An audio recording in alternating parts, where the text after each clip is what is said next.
Hopefully everything loads. Hello, welcome everybody to the first session of Ignition Point, a homebrewed Dungeons and Dragons game featuring these lovely people here. Some of them I'm sure you have seen in various other things. The wonderful Uzumeka plays Blake in the Saturday night game, but also has his own channel. Most of these people have channels of their own, which you can find all of their information down in the box below, all the info section, including, but not limited to, Valkor's blip.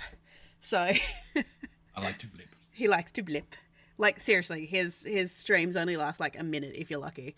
And then disappear. And then disappear. You doing, homie? We do have a guest star, obviously, in the wonderful Nash. So, doggo, we love a good doggo. If you like what we do and you want to continue watching this, you can actually follow or subscribe if you're feeling super generous and are able to. Otherwise, if you don't manage to catch them from the start, you can actually find them over on my YouTube channel of the same name. They'll all be there in a playlist for you to catch up on and things like this, because the Twitch algorithm be mean and take things away from you. So here we are. I was going to say what happened last week, but it is the first week because that's the way these things work. So, is everyone excited? Everyone nervous? I do give an apology if sometimes some of the decisions and things like this do take a little bit longer, because some of our players here are brand spanking new dice monkeys. So I've never played a special one. You can call me that. Oh, she said much worse about you. Oh, trust me. Once you start, all of a sudden, dice. All the dice. You will start to collect dice like the little dice goblins we all are. These aren't even my favourite dice, actually. My favourite dice are in my large, because these are teeny Hey, that's huge. Yeah, that's massive. I don't know what you're talking about. teeny tiny. These are my teeny tiny dice. But No, they look Huge. average to me. Whoa, I do- They look. I would say they're above average, if I had to be honest. Some might say those dice are uncomfortable. Yeah. I Too much to hold in your hand, even. Why would you want something so big? no, I have regular sized dice, but my favourite Whoa. my favourite set Jesus. is the set that the wonderful Scotty bought me. Yeah, my so metal Steve, just ones. Wait, you'll be getting dice for your birthday. Yes. Enough. He got me metal ones, and I have not yet stepped on the D4, and I don't want to. They are pretty heavy. those Yeah, ones. they got some weight to them. They were like, They've just got C4 in them, and he just blows you up. now I have to just. Now I was going to buy some dice when Kev was up, but they're that shit expensive. No, Oh yeah, we they're looked not at like 4 sets of dice and we're like, no, I'm good. I'd rather an ETB. Oh, wait until you realise. So you've got the Chessex and the, all of those kind of things.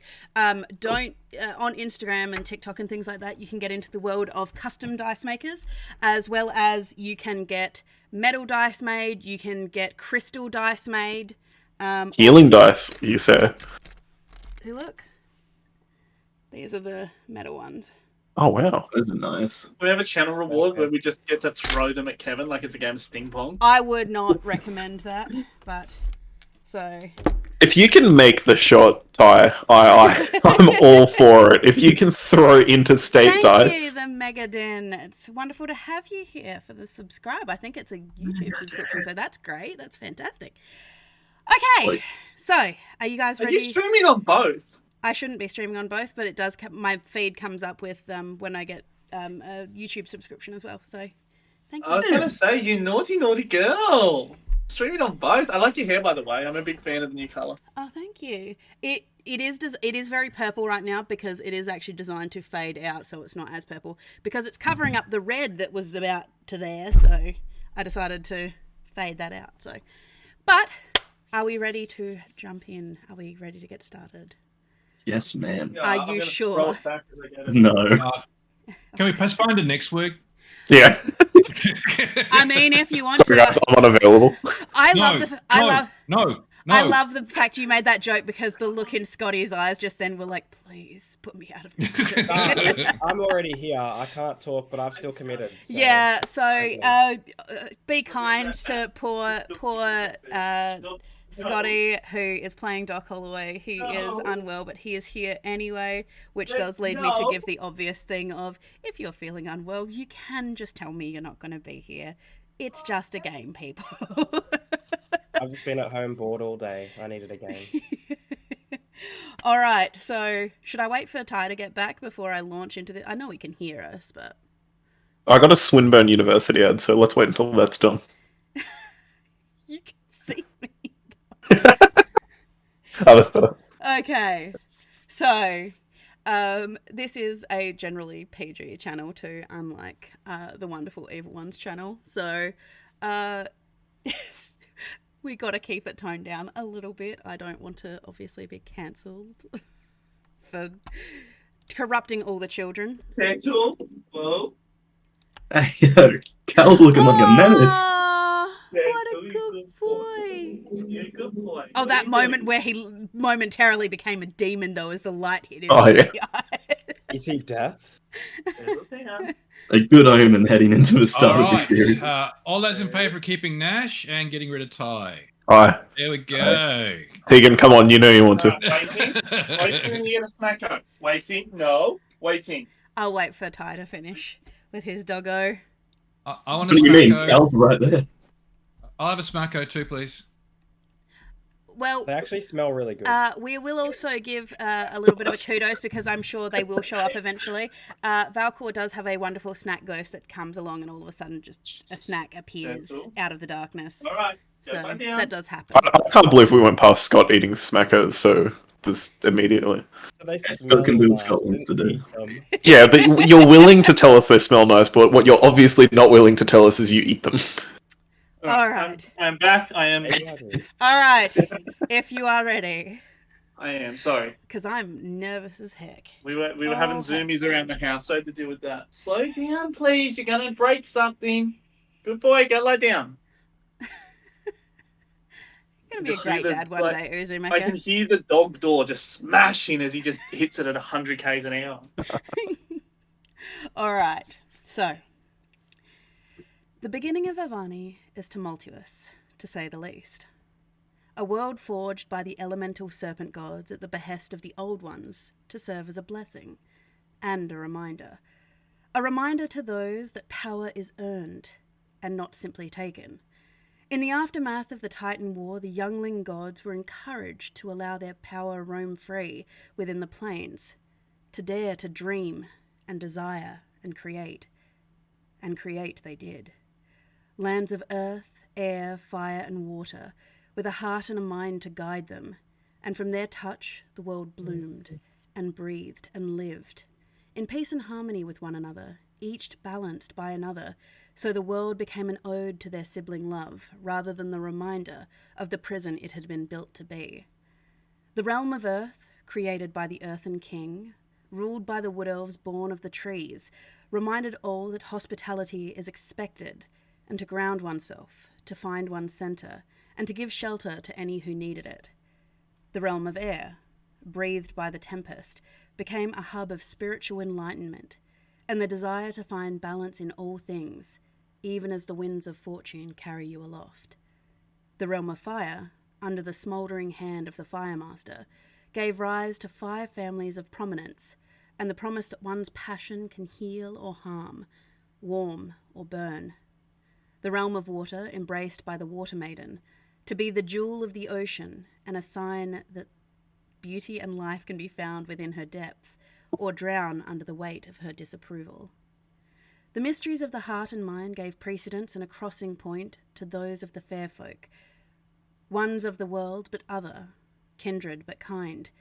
They served as the ancient guardians to guide their younger siblings, to watch their realms with kindness and reason, and to act as cultivators of the ancient gifts of the arcane, and protectors of the unknown planes. But even some mysteries of the far places eluded them. Shadowy ancients from beyond the stars watched, and waited, and dreamed. As with all things, the world called to those who sought fame and fortune, and adventures waited those who would wish to see their names etched into the annals of history. And this is what leads us to Ember's Den, the capital of the Fire Realm, nestled within the snug embrace of the basalt Himalayas, is ruled over by the Vlam family. The title of Firemaster, earned during the games held every 9 years, Lord Suvo Vlam has ruled with a firm yet kind hand, and the Fire Realm has flourished in the study of pacted magics. The hot winds soar over the city walls, and relief can be found around the cooling waters of the Harik oasis. The bustling streets of the souks and markets are filled with the sounds of commerce, and the delicious scents of baking pastries and spices entice the weary adventurer to fill their bellies. However, some adventurers are being called to other purposes, for as they say, no rest for the wicked.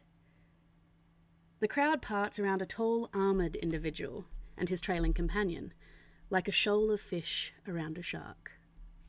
Budge, would you like to describe, for the listeners, the viewers, what you look like? Budge is massive. Wasn't expecting that. Budge is massive. Okay. What else about Budge? Budge has huge biceps and big heart, and a pretty pattern on Budge. So, Let me know if the voice is a no-go, please. Yeah, I don't know.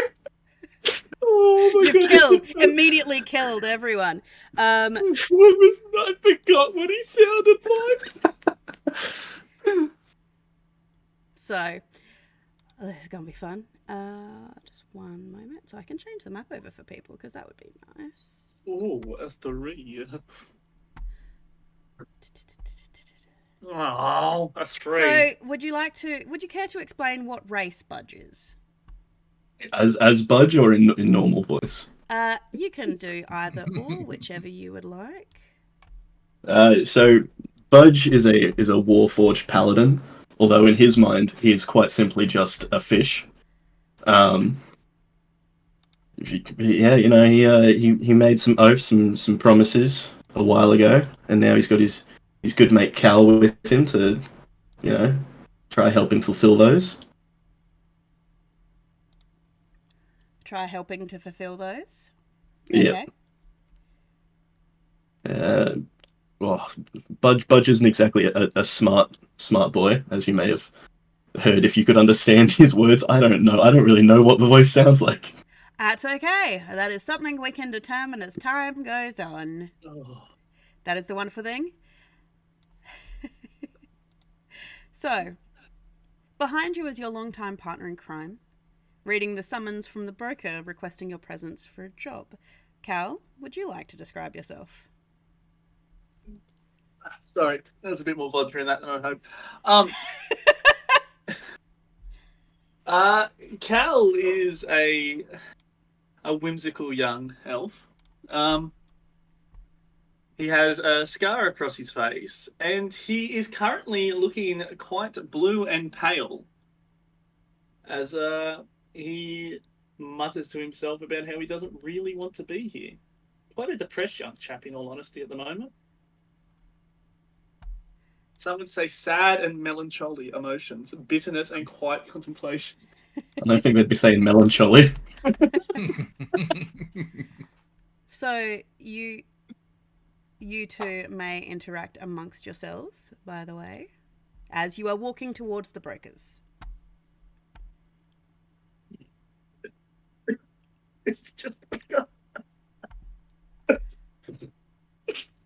You good? You're right. Yeah, it's just I'm guessing the energy drink just floats a little bit better than the vodka, because it was like really nice, and now it's just vodka. And I mixed the cheap vodka with it because I was like, I don't need to use the good stuff. Like the energy drink will mask it. Nope. So yes, would you address Budge as you're walking to the broker? I'm assuming you've told Budge you're going to the brokers. The summons in your hand does request your presence for a joint job. Budge, I really don't want to go, but we need money. Come on, friend. I think this will be fine. You're just absolute happiness to be part of this just fills me with joy. Every day with you brings me happiness. If only I could say the same. Can we What go to do the you tavern mean? later? Okay. You're just so happy. I love it. And Bud loves you.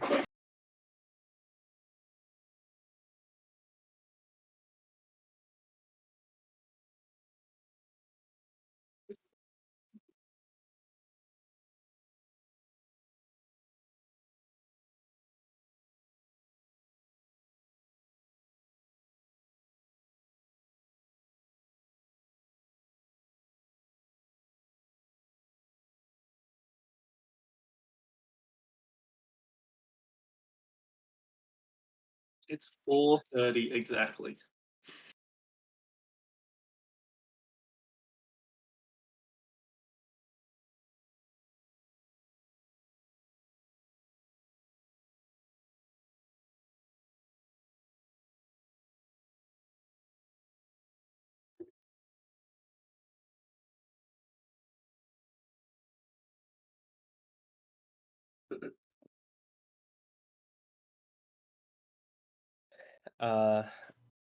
Lounging with his feet up, with his big black boots and his big black hat, and his pencil moustache very finely trimmed.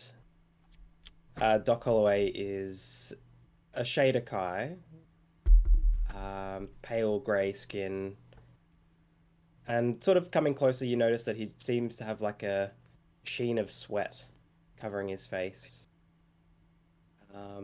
Just smoking a cigar and just puffing it slowly and making smoke rings. Another one. More smoking, yes.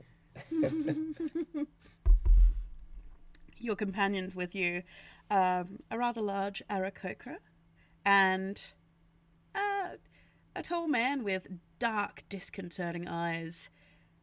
Kevin, what does Kevin look like? All right, Kevin remarkably looks a bit like me. I would hope it's just based on me, but he's pretty medium height, tall-ish, I suppose. Brown hair, really black eyes, like creepily black. Big sea eyes.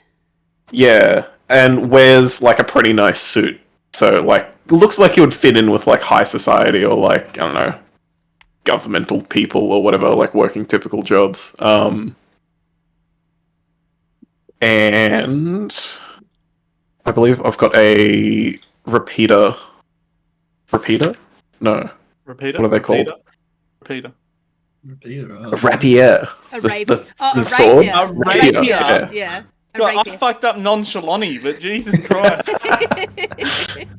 And finally, last but not least, standing there, hands on hips in a classic hero pose, Hudson Hawk. A very large, 6-foot-tall Aarakocra with white and brown feathers, yellow piercing eyes, wearing a flying hat with goggles, a flying jacket, creamy brown pants, brown leggings, and a red t-shirt and gloves. Very fit, very muscular. Bird daddy.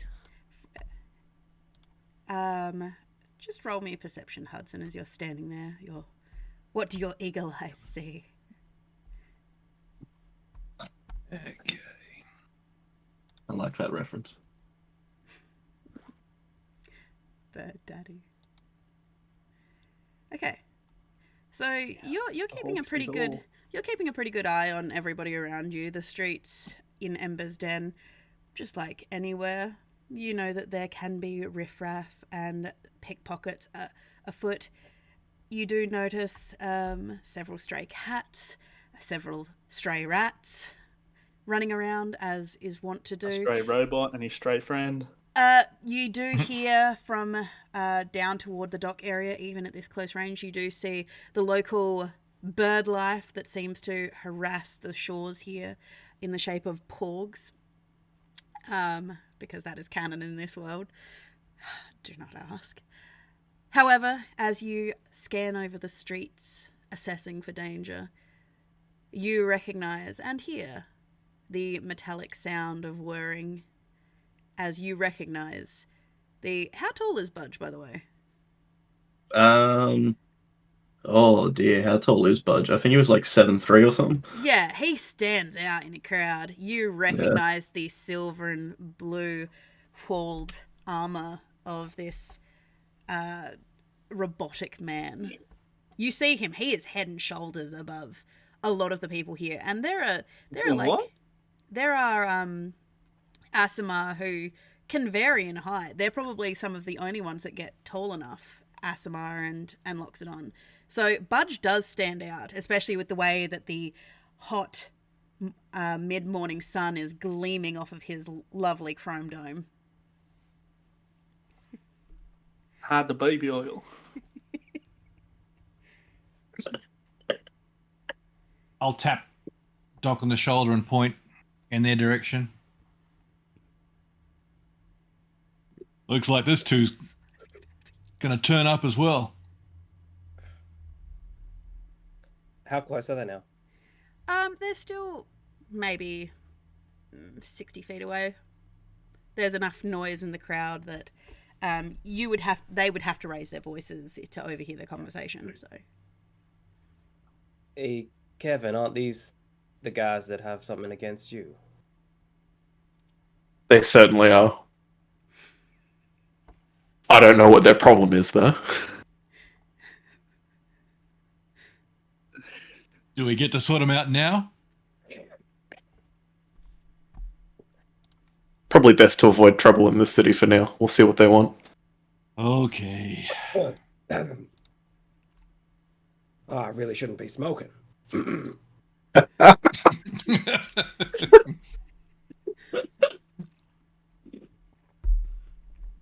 So eventually, Budge and Cal, you make your way up to stand next to the three out front.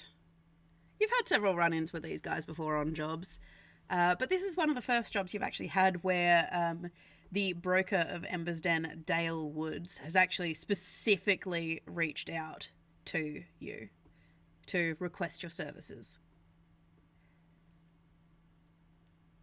And Cal, aren't these the guys we don't like? Yes, unfortunately they are, and I don't know why they're here. Should Budge have the kill mode? Oh, please, I wish, but we shouldn't. Okay.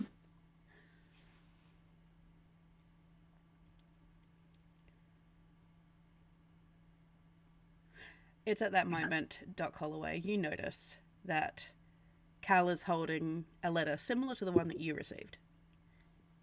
It has the seal of the Ember's Den brokerage on it as well. As they walk up,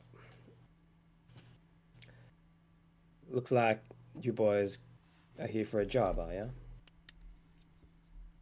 No other reason would be here, is there? Budge is just happy to be here. Well, ain't you a daisy? Hello, Budge is a fish. Yes, Budge is a fish, and I am not a daisy. What was your name again, sir? This is Budge. He's only said it twice. I since got we- that.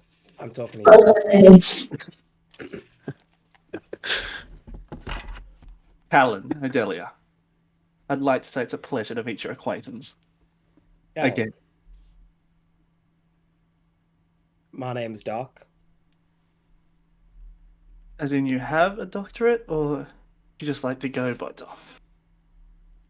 Just Doc. Fair enough. And who's your fine feathered friend? The name's Hudson. Best you remember that. All right, Hudson, and we know Kevin, fortunately. Budge don't like Kevin. don't think anyone likes Kevin personally, but Oh, rude. fantasy games where you can flirt with your friends or bully Kevin. How about did now? see you- Can we do something now? I still don't think it's a good idea. They're not worth our time. Okay. You're right. We got this job to think of.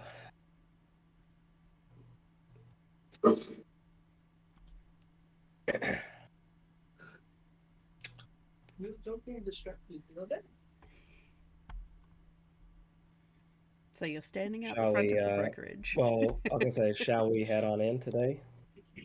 Sometime today? Okay. Kill it.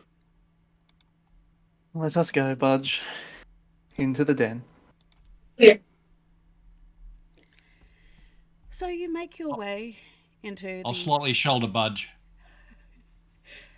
I mean, it's hard because it is more like your shoulder does come up to like his mid-arm, elbow region.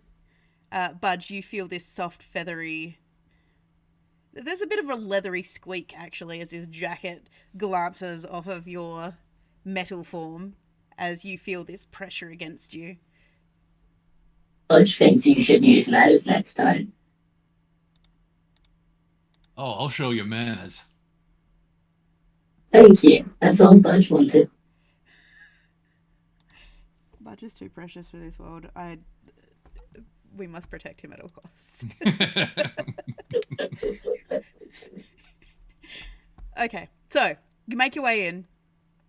In the office, it's not a very large building. You can see that there is like a help wanted board for just various odd jobs, things like missing cats and things like that, missing pets, various little odd jobs like helping out around on the farms and things like this, or on the fishing boats. But there are actually two desks set at a 90-degree right angle. One appears to be made of a dark ebony wood, the other directly as you walk in under the large arched window. It's a lovely red mahogany desk. On it you do see a very big book open, and standing behind it is a young gentleman. He's about 5'11", quite pale skin, very light white, almost white hair, with amber coloured eyes. He is wearing these wrapped cowls from all the way down to his ankle. He's got a bit of a hood on. As you guys would recognise him, this is Dale Woods. He sees you coming in as he looks up from whatever paperwork he was writing into his large workbook that he's got. Morning, Dale. Oh, good morning. So you got my letters then. I'm glad that the messengers could get them to you. Hoping you're having a good morning anyway. We were. Oh, Dad, when did you get here? Budge, you've got to speak clearer. Slow down. Never mind. You get so excited when we meet people. Well, hopefully you're not too hungover or anything like that. You didn't have any big nights, because I've actually got a very interesting request in for you. And let's be honest, I knew you guys were looking for a job, and well, I know you don't really ask too many questions, so I was happy to hand on the message. But it's gonna be a bit of a job, which is why I've asked both of your groups in. I know you don't usually like working with others, Carl, but, you know, I had to bring somebody else in because, well, frankly, I don't think you're... Well, I don't know if you're going to be up to the task on your own. Bird brain, that means you're not up to the task on your own either. Well, unfortunately, we're down one member. The two of you might make up half of what they contributed, so better than nothing. Well, we're down no members, and we technically don't really need your help then. That's how you want to play it. Don't you like helping? I know, Budge, I know. Why, thank you, Budge. Helping is good. So, Helping is good. Not Budge, helping Kevin, though. you do have the teamwork to make the dream work. Well, actually, Budge, you should even help people you don't like. Yep. That confused Budge. Budge, If anything, they need more help. except for that Kevin chap. Remember what he did to you at the tavern, Budge? Never forget that. Oh yeah, now I remember. Budge hate Kevin. you see Dale standing there holding out a piece of paper, ready to like talk to you guys, just being like, "Are you done?" Oh, sorry, Dale. Continue. Well, I'm sure you want to know what the job is. I mean, I assume that's why you're here. That or you're broke, or both. Well, why don't we start with what the job's worth and then we work from there? The company that's hiring is apparently a group of scholars called the Keepers of Truth. They're willing to pay you each about 150 gold apiece for going and getting an artifact, apparently up in the basalt Himalayas. Big money. Well, apparently it's a big job. It's only rumoured to be up there, this artifact. But, as per their study, apparently, if you manage to find... Apparently you're looking for a cup of some kind. They call it the Life Giver. But if you find it, it'll be one of the biggest archaeological finds of the decade. So they've speculated for years that this existed, and, well, they got word that they might have found the location of it. There's some ruins up in the basalt. So the idea is you head up there, you find the temple. Chances are, from what they've said, the temple is going to have various traps and things like that. Apparently there are going to be some hostiles, which is why, hence the group figured, well, between Cal and Kevin, you'd be able to get through most of the traps and things like that. And between Budge and Hudson, deal with any hostiles that, prevent you from getting the artifact, I suppose.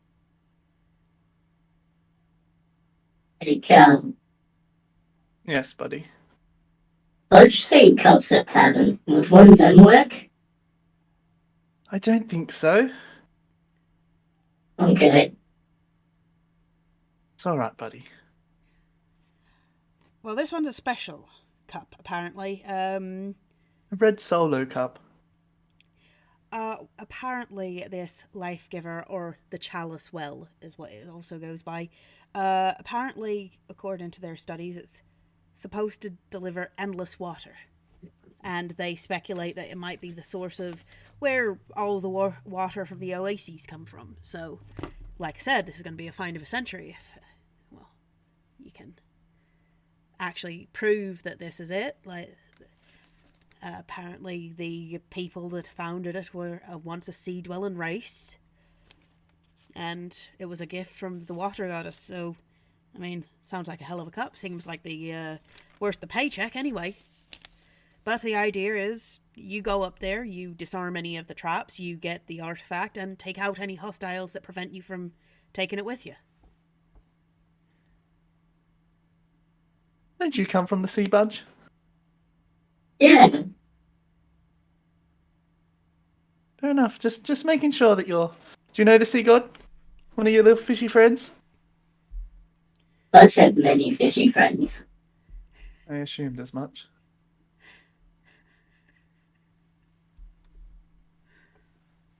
So, do you want the job or not? Okay. From the look of it, they haven't given you a timeline. But I figure something like this. Well, you've got to find it, you've got to locate it. I do have a map of the basalt Himalayas if you need. Unless you've got them of your own already. No, I think we'll take the map, honestly. And the big metal man speaks for both of us, so I guess we'll take the job too while we're at it. All right. Good on you. All right. Well, I'll just get you to sign on that you're fine with the agreed upon payment. You happy being paid 150 budge? I'm just happy to be here. Obviously, it does come with the regular territory that if there is any treasures and things up there, obviously as adventurers you do get free claim to them. Any treasure you find up there is in addition to your payment, so...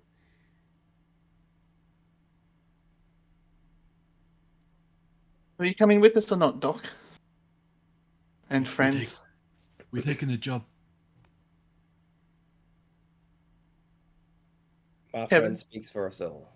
All right. All right, well, sign on the dotted line and you're free to go. Hey, Budge, will you be a dear and sign for both of us? Okay. Budge would like grab a pen or quill or whatever we're using in like an entire fist and scribble his signature. Just in big capital letters. B-U-D-G-E. I cannot comment if it's spelled correctly or not, but it'll do. So are these keepers of knowledge in this town? Are we able to go speak with them, or The keepers about? they have... Was that what they were called? The keepers Sorry. of truth, yes. Truth, yeah, sorry. They are, if you can find out where they're located, you could potentially speak to them. A lot of... I was asking the guy. Oh, you're asking him. Okay. I'm like asking this to him. Are they here? Can we speak to them? I mean, generally we don't give out the names of the people, but I would assume that you can go talk to them. They seem to be noble scholars. You could probably go check out the Desert Sands Institute, talk to them there. I can't tell you the name, but you can ask around. Chances are, well, usually if they're a society, there's more than one person you can talk to, so... Is there anyone else we can talk to about general information about the location? I mean, you can definitely talk to the Justice Post, the barracks, the guards up there. They can help you out if you need to. Otherwise, could easily talk to, if you really want to, the priests at the Church of Fightem. I mean, if anyone's going to know about the Fire Mountain, it's going to be the Fire Priest.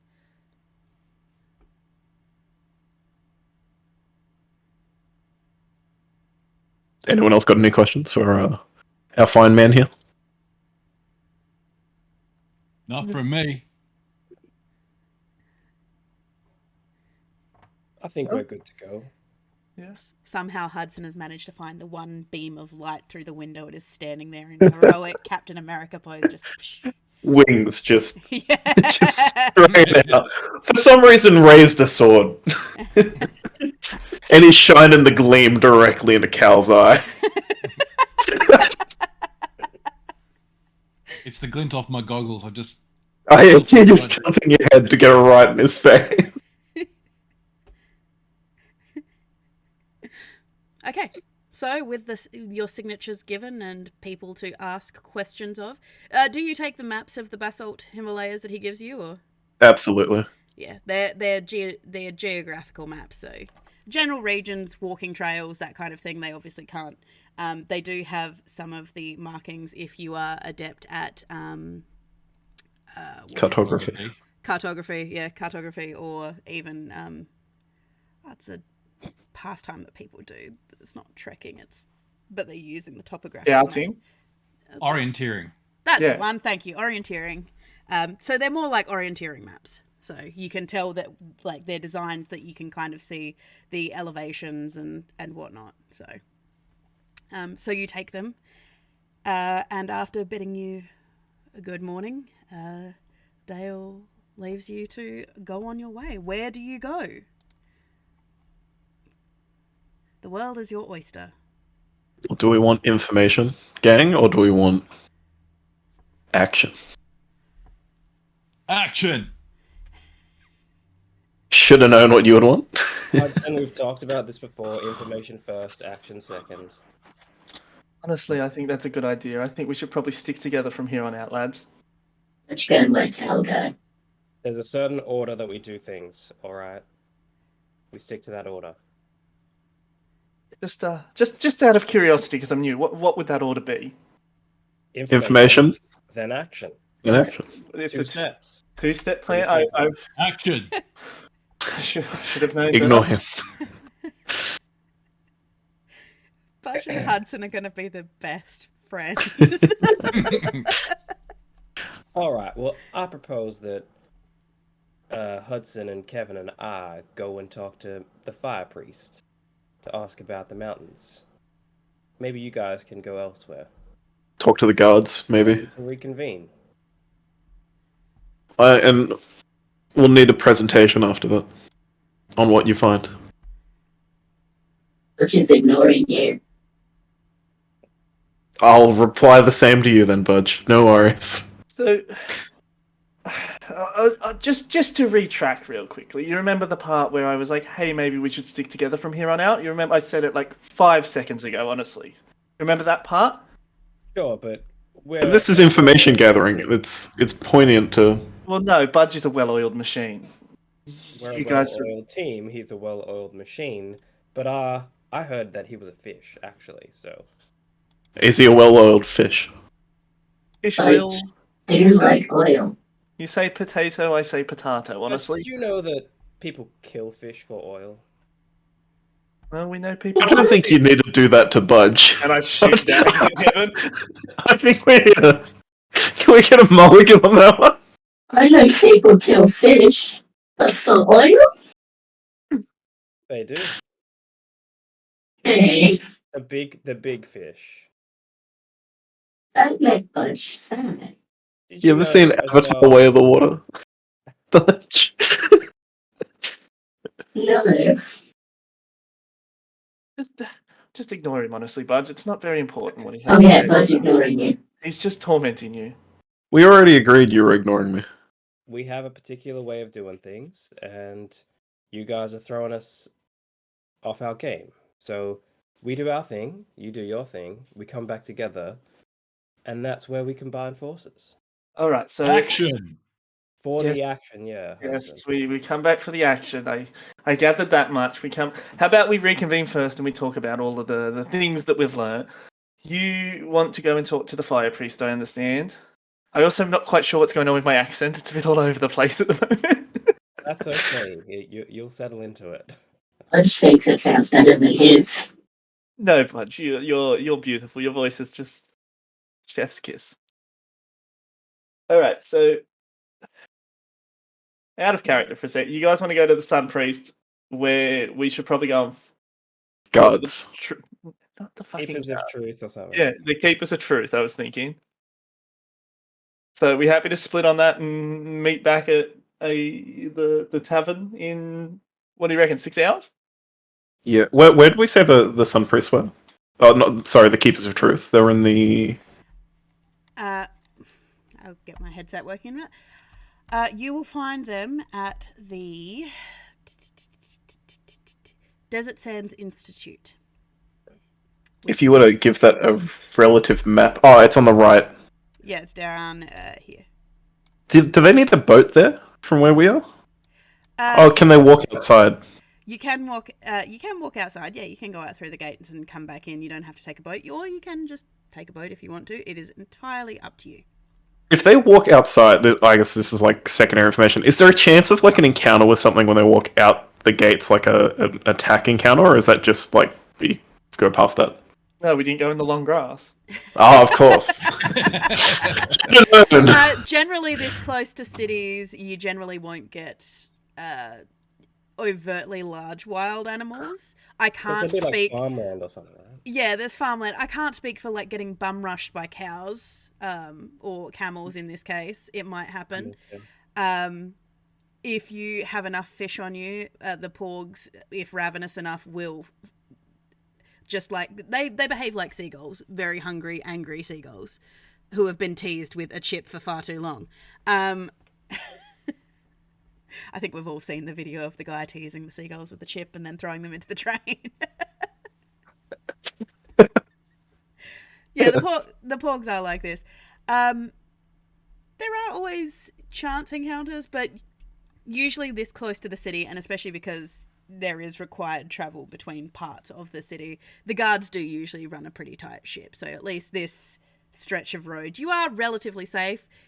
You may occasionally get robbed, just like any pickpocketing kind of stuff, but I mean, your main threats are going to be your kind of urban exploration things, catbox mimics, alligators from the oasis, the occasional hippo, if, you know. Yes, Ty is loving that drink. The power of vodka compels him. So, but yeah, you should actually be able to walk relatively, considering it's the middle of the day, you should actually be able to walk relatively easily between the two pieces of the city. I mean, I can just float over. I was just going to say, I'll just. Budge on a little O-ring floated like. I was just going to say, Does I'll just sit on Kel have Budge's a paddle? shoulder. Like you've just got a paddle to paddle Budge down the That'd be so little good. captain's hat on as well. All we need now is to get Budge like winged shoes, and then you can just lay him face down in the water and just. Yes. Little propeller. Yup. Now you just need that little propeller like skull cap. Just. Oh my god, that would be so good.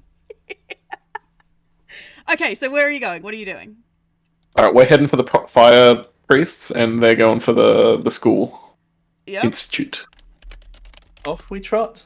and we're reconvening In a predetermined amount of time at a predetermined location. at the Rat Tavern. What was it called? The Filthy Tavern that we met at. The dive bar. Yeah. The Oh, dive. well, what about, hear me out, lotions, potions, and slaves? Huh? Huh? Oh, yeah, that's like my second home, but they don't really have as good food there.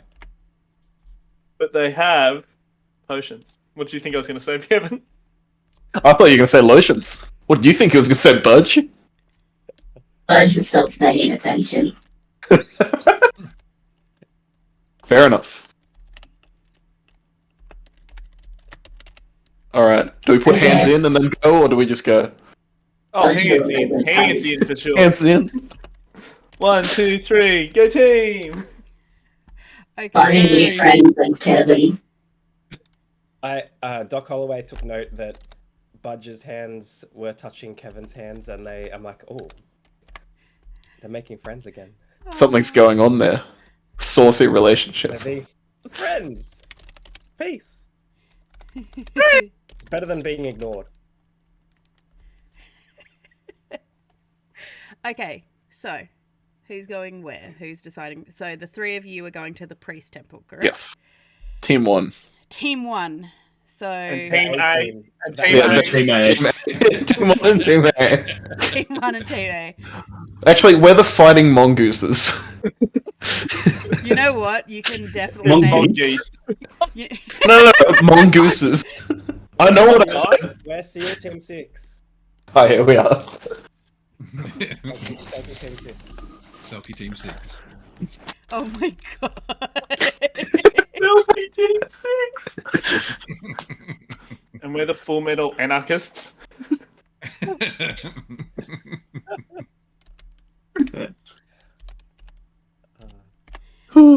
Okay. So, the three of you. I'm going to ask this. Which exactly three of you are going? It's me, Scott, Clint. You, Scott. Okay. Team 1. We're Team A. Hudson and The Kevin. entire Team A. I think we're Team 1 and they're Team A. We're still Team 6. What do you mean? That's our official name now. I'm getting shirts made as we speak. Okay, Just trying to make sure. Selkie Team 6. Yeah. Or SEAL Team 6. One of them. Selkie, definitely Selkie. Selkie Team 6, yes. Okay, so The three of you make your way up through the city, up actually not too far from where you are right now. Are any of you particularly religious? If so, what religion do you follow? Because that will dictate as to whether you, every Fires Day, whether you come and participate in the Fires Day rituals or not. Oh, hell no. Oh, hell no. Well, I am a cleric. But I do have I've got training in religion. So I guess me. Okay. The Watcher is my deity, though. The Watcher, okay. Because he is an esoteric Empyrean god, he's one of the higher gods. Do you usually observe other religious holidays at all, or just the ones pertaining to the Watcher and the Empyrean gods? Well, I am an immigrant to the Earth realm. So yeah, in an attempt to assimilate, Okay. I did, yes. Okay, so you know that generally the fire temple is going to be bright. There's going to be lots of gold. It's going to be also hot. Just letting you know. And Doc's already sweating. So. And Doc is already indeed sweating. Just there you go. Have a nice little calendar if you would like. So yes, it's going to be hot in this temple, which is shaped like a pyramid. You do already feel the heat, the oppressive heat, as you are walking up to the temple from the large bonfires that line this laneway, including the two large serpent statues that breathe fire directly over the opening of the temple. Hudson's is flying just above, and he'll do a little bit of recon. You're going to fly above? Yes. It is a shiny gold-tipped temple. You notice that there are several vents around the temple, and you can feel the oppressive heat coming out of them, almost like plumes. You can also see the smoke rising from it as well. It is almost like it is emulating the volcano that is directly behind it. It is this large towering volcano that is thought to be Sanan's breath, essentially. You make it is a good thing you can fly, because it has an enormous set of stairs to get up to the entrance. It is currently, I believe, without checking, it might be. Do you actually want to know what day it is in terms of what religious observance today is, or? Absolutely. Oh, of course you do. Why would you? Another reason we hate Kevin. It helps me get in the mood of the game. If you will bear with me this is important to know. if you bear with me 1 minute, I can actually tell you exactly what day it is, so you know what religious observance. For those watching, it is an 8-day week within Avani. At the point in time, this part of the world is known as Azuria.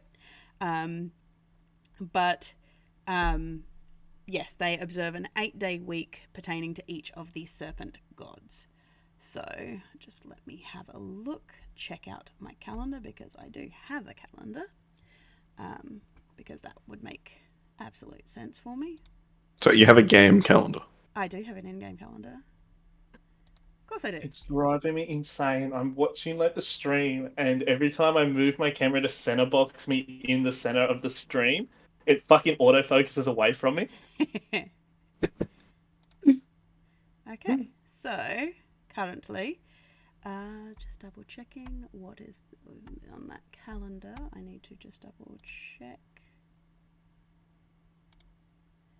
It is the 13th of Lily Moon, because that's important.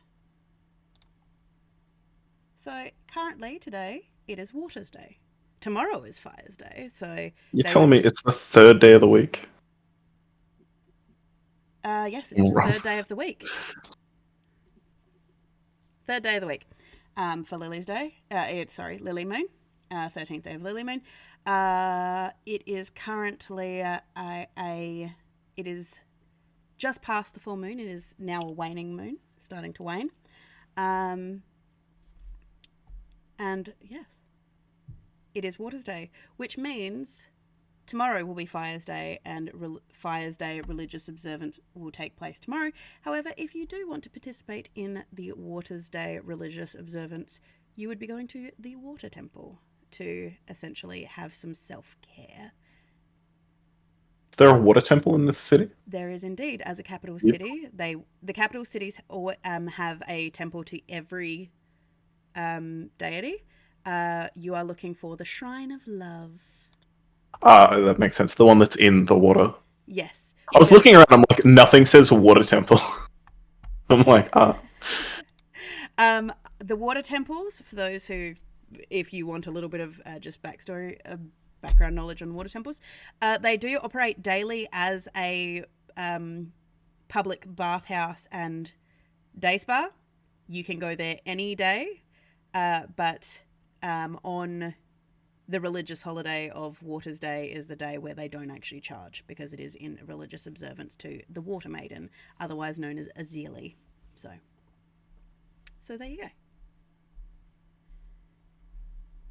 So, yes, it is indeed Waters Day today. But you are, yes, Doc Holloway and Kevin, you reach the bottom of this set of stairs. There are roughly about 60 stairs to get up, to get to the doorway of the entrance of this pyramid. Is Hudson already at the top? Oh, yes. of course, he was up there before we got here. Fucking. It's an action man. He's just standing there posing. Just there. Posing, but tapping the foot at the same time. He's the same pose as the guild. His wings out, sword up. Doc just starts having a coughing fit halfway up the stairs. He's got the pack-a-day lungs. Really got to stop that smoking. He hears a voice in his head. A pack a day keeps the doctor away. Well, I am Doc, so. Keeps you away. A paradox. So you slowly stagger your way up the stairs, eventually under the oppressive heat, because it is very hot here in the middle of the desert. You get to the top. Kevin, your suit is... I've taken off my jacket at the very least. Like, I'm holding my jacket and my vest. Yeah. Wear your waistcoat. I'm still drenched. I have to assume. Where your waistcoat is like hugging onto your chest, onto your waist. You can feel that it's sticky and damp. Like liquid. Yeah, you can feel the sweat drips that are like making their way down into your butt crack. I got swamp butt. Something fierce. Have any of you seen My Hero Academia? Yes. Yes. Because I'm just imagining Gang Orca, like number 8 hero, like Kev's just suited up, killer whale, just like. No, I'm in a nice suit. Google Gang Orca, and that's what I imagine that fucking Kevin is. So yes, you manage to get up to the top stairs of the temple. Hudson is looking cool as a cucumber, having flown his way up there. Although the leather jacket, you're starting to feel the warmth, obviously, Hudson. But eventually you step into what you had hoped would be the cooling space, the cooling shade of the interior of this temple. Had the interior main chamber where the ceremonies take place not been filled with a giant ever-burning bonfire that is just releasing heat. So, as you walk in, you are approached by a young Fire Ganassi woman. She has hair down to her waist in these very lush, bright flame red ringlets. She is dressed rather scantily in a very Greek kind of chiton, very light fabrics in shades of red and orange. She has bright yellow eyes. She is actually adorned with gold face paint on her arms, on her face. The tips of her fingers have been dyed gold as well, as she makes her way over to you. The tips of her fingers are dyed gold, or her fingernails are painted gold? No, like the whole... Yeah, all the tips of Okay, her Like imagine she's gone up to like a gold candle and dipped her fingers in. That's what I thought. I was just making sure I hadn't just completely missed a cue. Like, I was just like... Nope. She comes over to you and gives you a small bow. Oh no. Hello, sirs. How might we help you today?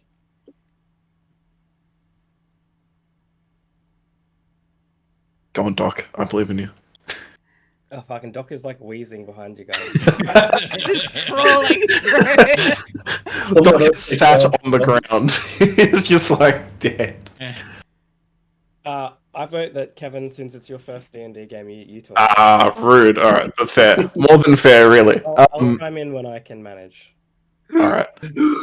So we're looking for information on the Fire Mountains. On the Basalt Himalayas. Correct. What exactly would you like to know about them? Because I can tell you about their inception, I can tell you about their purpose, I can tell you the mythology around them and Sinan, and exactly what are you looking for?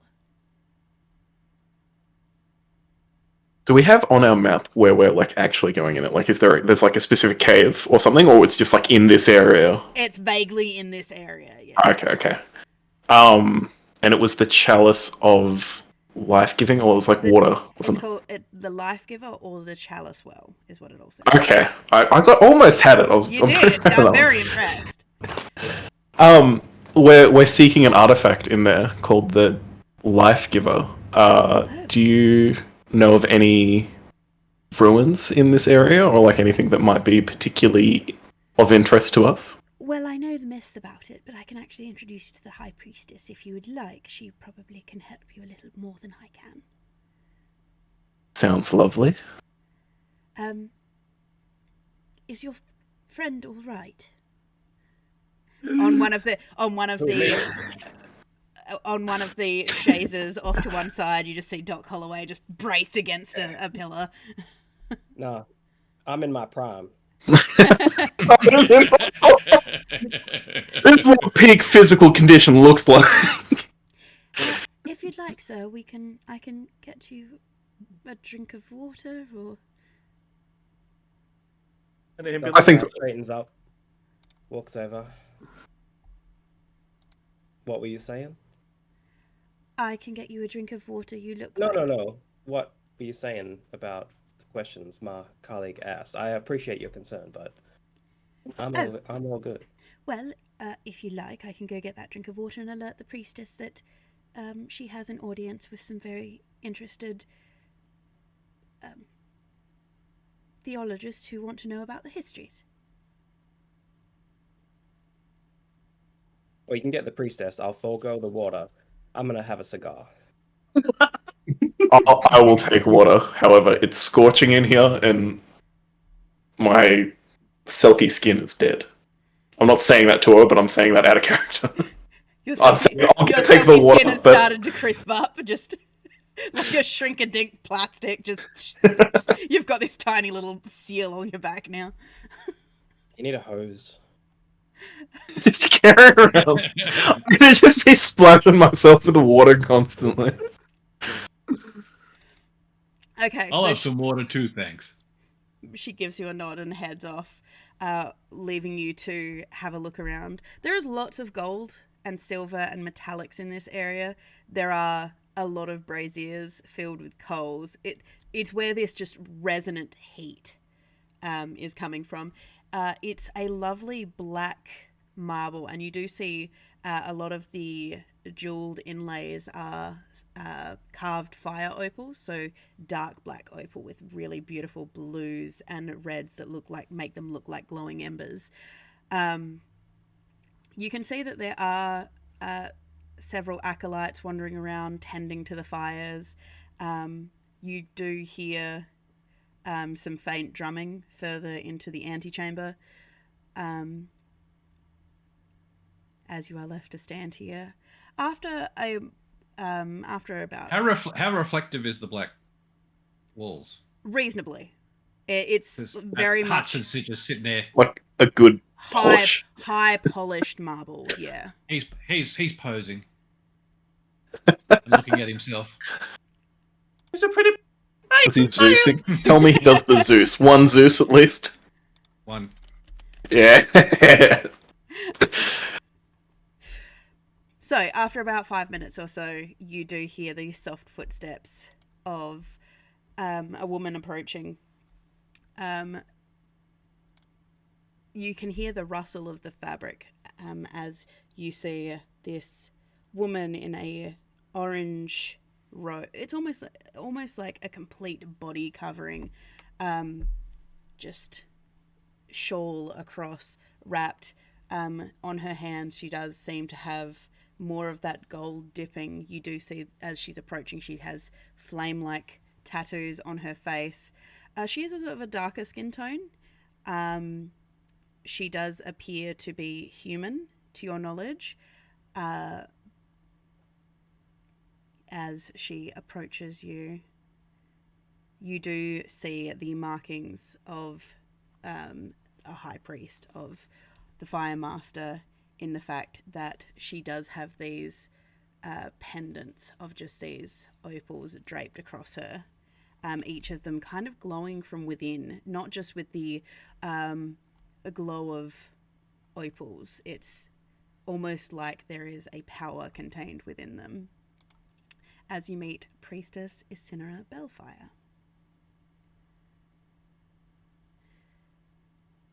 Ah, yes.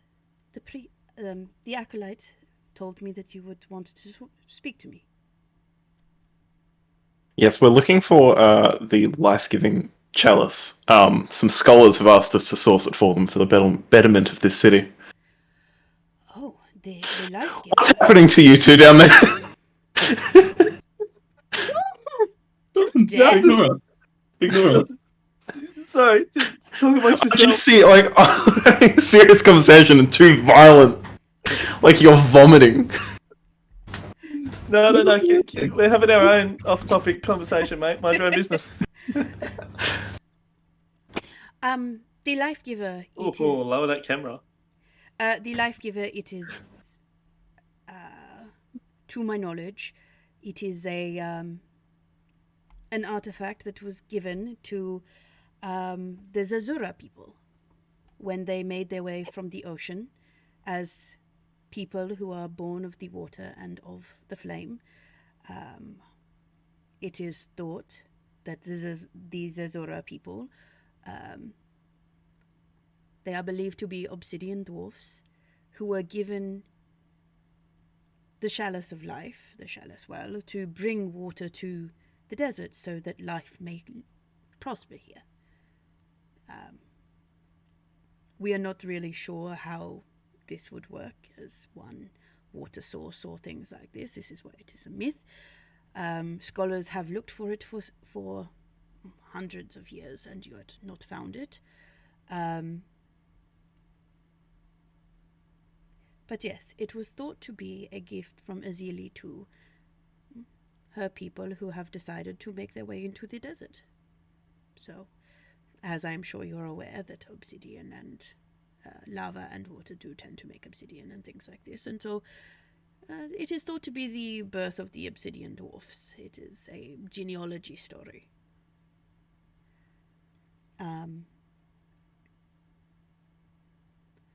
That being said, no one has seen any of the Zazura for a long time.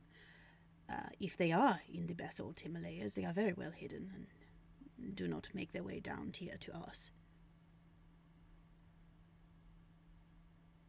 Are there any particularly prominent ruins in the basalt Himalayas that we should be aware of? Oh, there are dozens.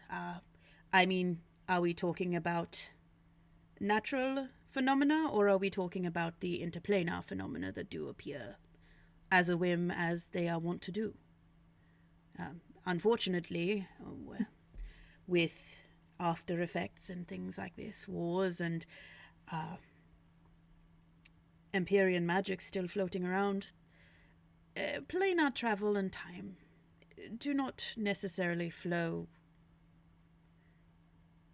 independently of one another. We do end up finding ruins every now and then from a time not of this time. Sometimes we find artifacts and technologies that we have yet to even see in our world. Other times we find relics of a time long gone. The basalt Himalayas hide many, many things.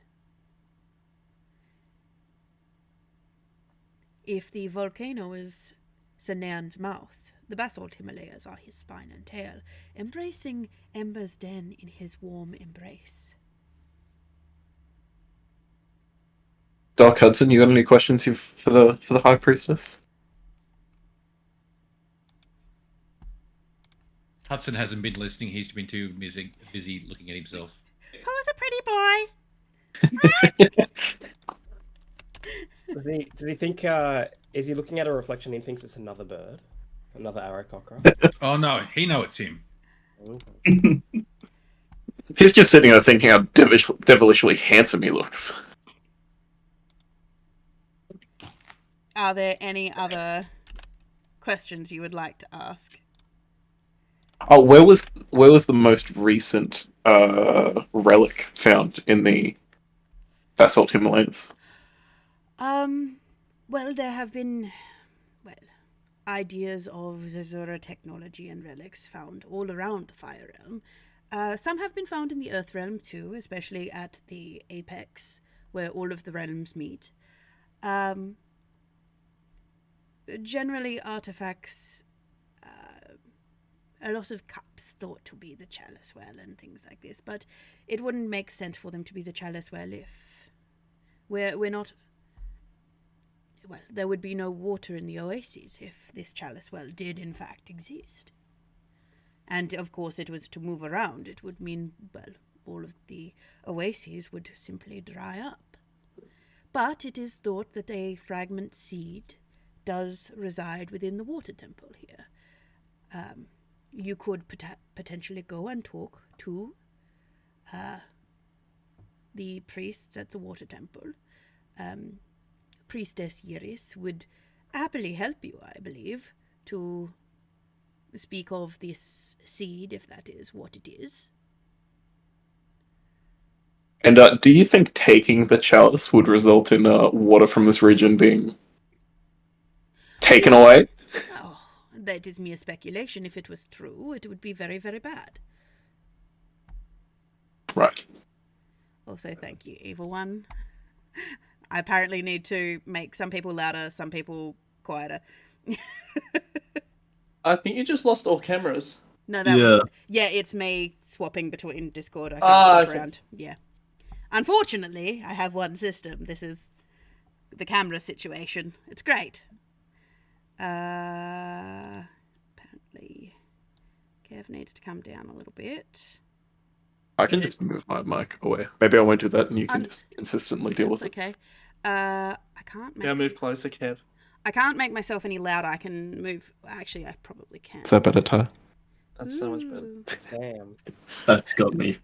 How It are might you just today, be mate? it might just be I have to move closer to my mic. That might be it. Bear with me one moment. But yeah, Kev, in answer to your previous question, me and Ty have been doing a thing in Power Rangers where, like, if we're not involved in a scene, so that we don't interrupt, we just DM each other our messages. You know, just to So keep Yeah, things I moving. noticed. I did get a fuck you from Ty. So, as you are, did you have any other questions for the priestess? Can we summarize what information we've got so far? I got may it. some- Can I try and summarize? You can certainly. Okay. So, there were obsidian dwarfs, which I can't remember the name of, The that were given the Zazura. chalice. Z The Why? syrup people. I remember that. That was the syrup people. Syrup. The syrups. By Azel, The syrup sounds racist, the and I don't know water why. goddess. So they were given the chalice so that they could enable life in the desert. There were heaps of ruins around. So we don't have like a definite, like, here's ruins that might be interesting. The most recent relics were found at the apex of the zones, the realms, sort of, or like they're typically found at apexes of realms where like two realms meet. And then I asked if taking the chalice would be bad, and she thought that it would. How's that? What did I miss? Seems all right. That's what I learned. Knowing the basalt Himalayas, is there any form of protection or precaution that we should take when we're traveling there? I mean, there are lots of creatures that live up in the mountains. Many, many dangers. There are unknown tribes up there that do not live in the city. There are any number of creatures, including bullets and things like that. So I would take care. There are any number of things. Let's be honest.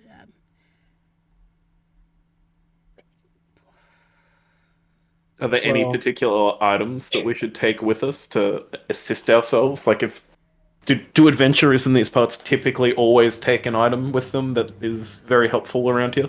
Water. Always water.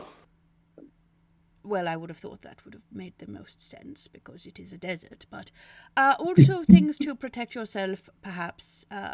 It is obviously very mountainous up there and things like that, so I would recommend you take... Some protection, like my hat. I would more recommend ropes and things like that, just to scale the area if you need it. Also, potentially something in case sandstorms come through. They can be very, very terrible. Hudson, where can we get some goggles like yours? Mine came with me. They're in the box I was found in. Fair enough. High Priestess, where could we buy goggles? Well, I would assume that you can buy most of your adventuring supplies in and around town at the various merchants.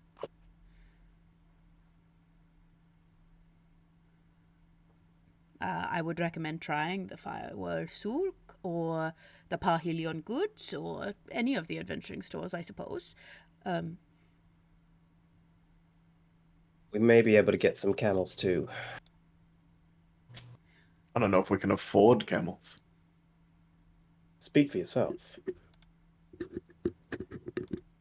I don't need one of those horrible beasts.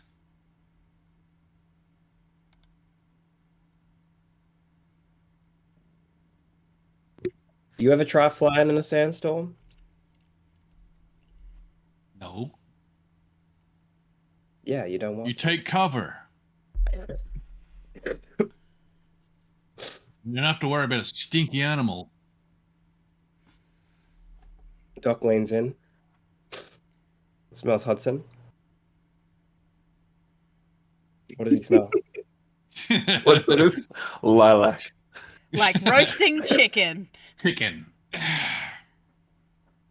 Chicken salt, basically. That's the combination of the salty sweat and his natural Yep. chicken aroma. Yep. Okay.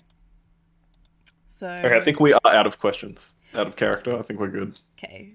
She, after encouraging you to, if you have time, to come to the services tomorrow, she does encourage you to come and pay respects to the Firemaster. Otherwise, you are free to go and make your way down the 60 stairs back into the city. Meanwhile, across town at the Desert Sands Institute. Budge, Cal.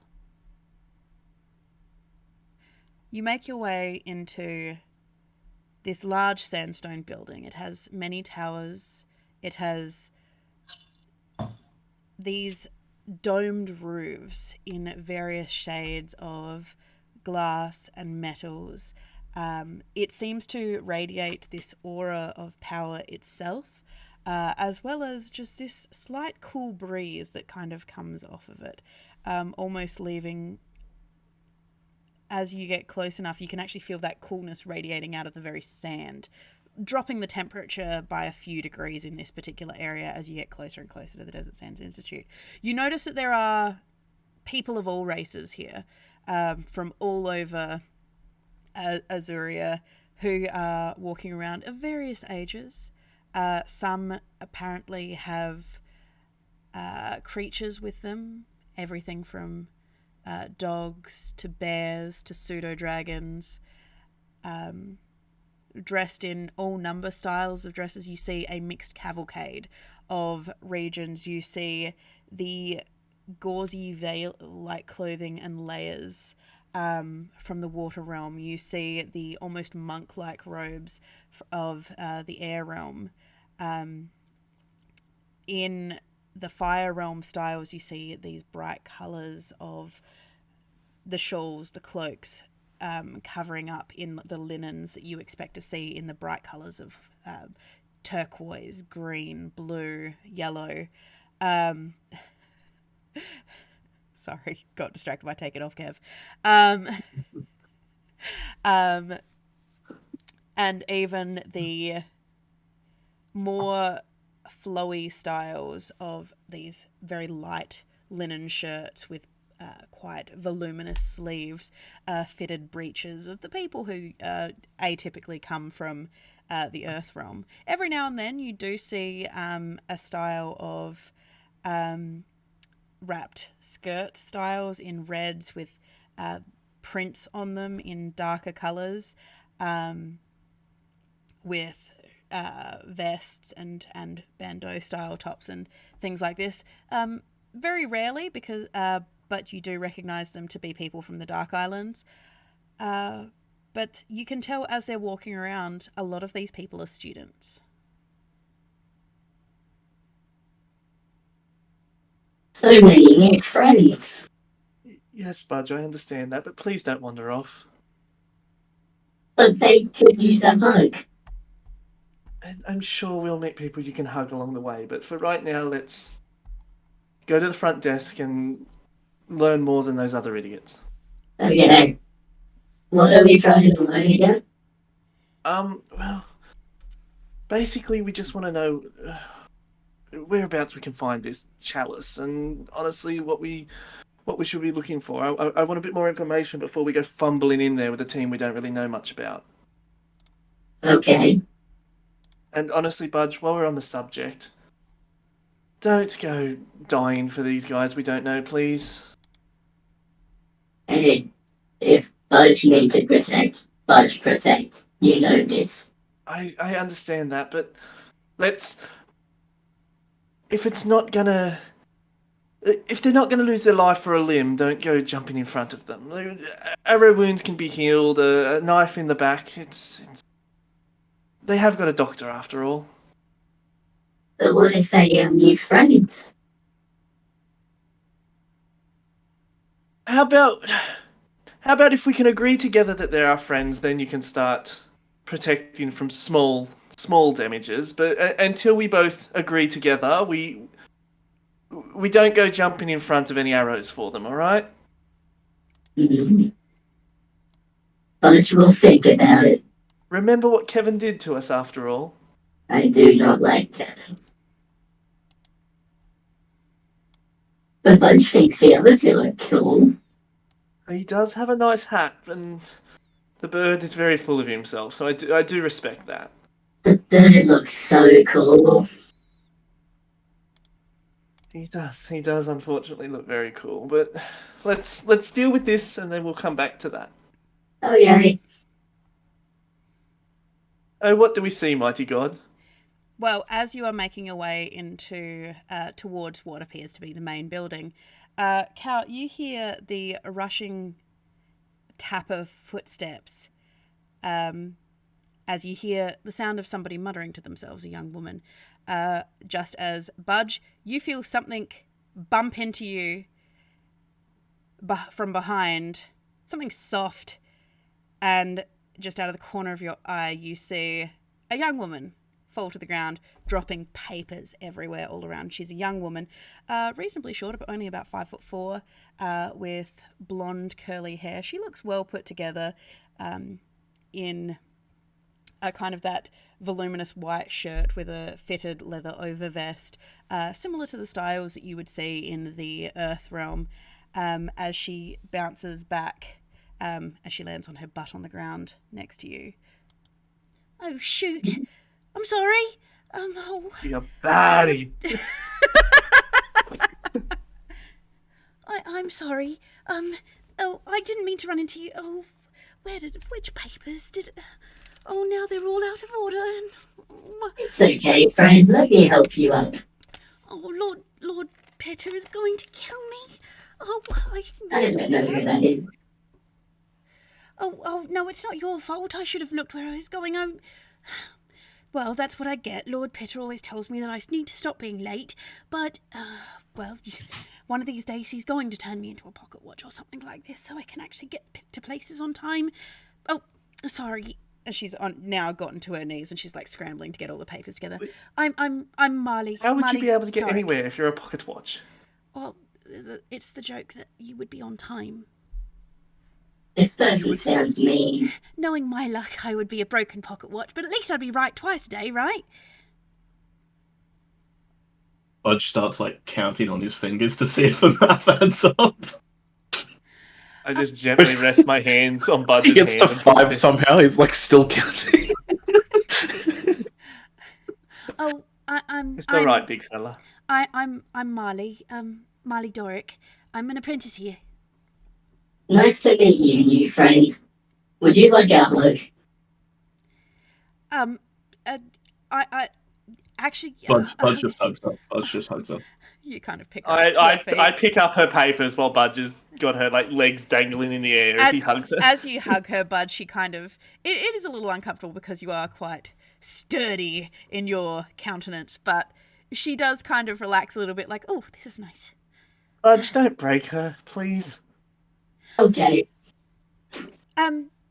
She takes her papers from you and puts them back in her bag and everything. So is there anything I can do to help you? After all, I inconvenienced you. We're looking for cups. For cups? Yes. Well, we're looking for a cup, not particularly all the cups.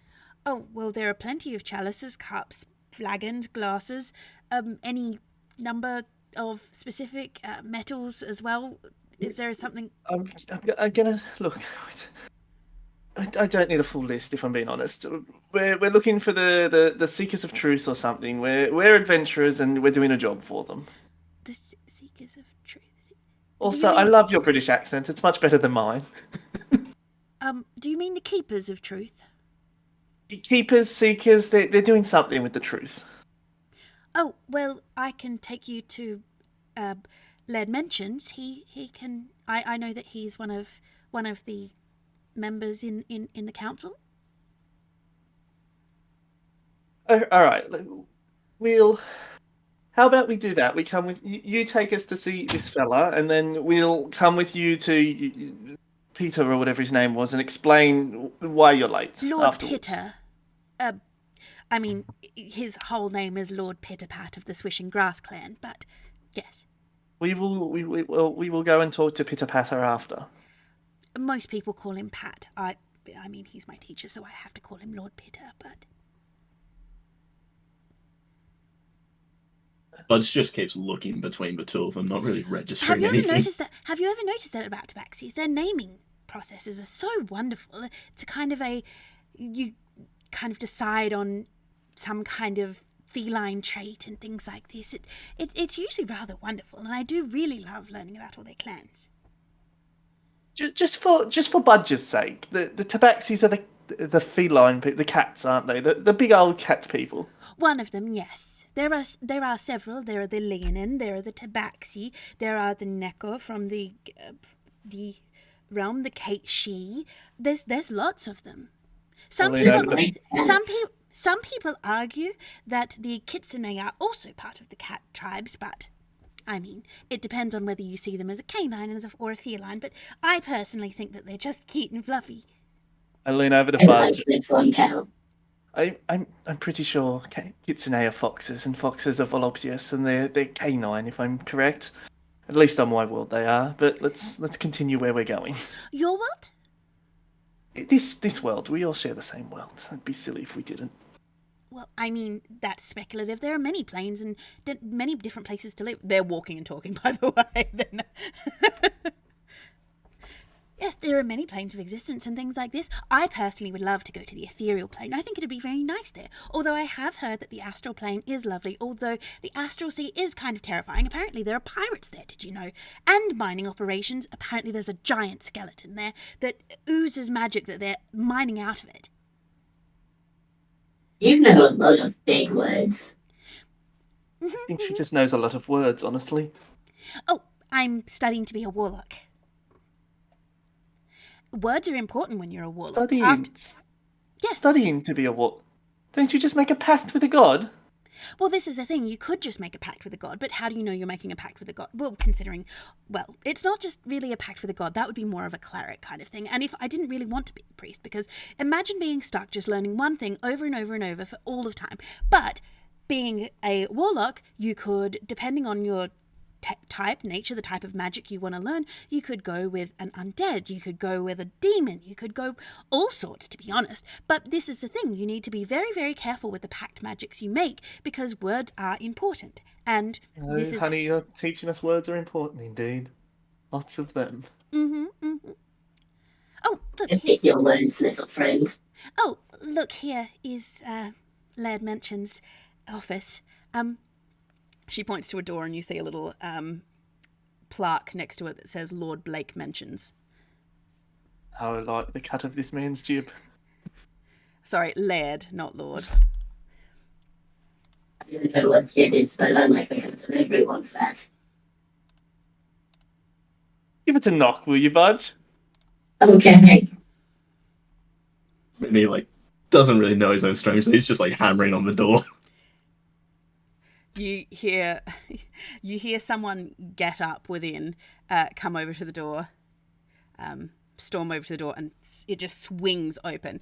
In the door is a gentleman. He's about 6'1", dark hair. He does kind of have this almost breathtaking beauty to him. He is a very attractive gentleman. He has a moustache and a nicely groomed beard. He seems to be well dressed in like an aristocrat, with a cravat, a dark velvet coat over the top, a waistcoat, the full kind of thing. And he opens the door. Yes. You're a baddie. Hello, new friend. And Budge hugs him. What? Put the man down, please. Okay. Oh, I'm sorry. Laird Mentions. They were saying they needed to speak to somebody from the Keepers of Truth. And he kind of looks at you with just a bit of surprise. Oh, yes, thank you, Marley. Run along, I'm sure Pat is looking for you. And she's like, okay, bye, new friends. And she gives you a bit of a wave before kind of sadly turning and wandering away. Laird Mentions opens the door for you, steps aside. Would you like to come in? Okay. I follow the big man in. Take a seat. He points to some chairs in front of his desk as he Budge closes picks the door. up the seat. No, Budge, don't actually take a seat. Sit in a seat. I'm sorry. He just raises his eyebrows. Automaton? No. No, I'm Budge. He's Budge. That would explain it. Otherwise, yes. He goes back around to his desk and sits down. So you were looking for the Keepers of Truth? Yes, we are at the moment. Oh, I have to assume then that you are part of the adventurers we hired. You would assume, right? Yes. I don't know what that was. You wanted some more clarification, or? Just information, if I'm honest, on what exactly you want us to do. I know we're receiving a chalice for you, gains all the water of the world or whatnot, but you've basically pointed at a mountain and say, gone ham. And Yes, unfortunately, I myself and the rest of the committee, we're not really adventurers per se. We're scholars. We do occasionally go out and whatnot once the archaeological discovery has been found to document and dig up and catalogue whatever technologies and whatnot we can find there.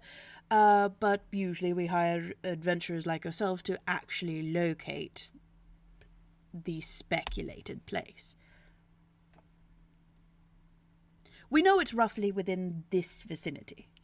And he kind of points at a map behind him. I'd like to circle that vicinity on my map. Yep. Judging by that, it's looking like it might be a maybe 2 day trek into the mountains. It's a range of the actual circumference is about a range of some 30 kilometers or so. So an area of about 30 kilometers square kind of thing. So. Why do you want this cup? Well, I mean, Good question, Budge.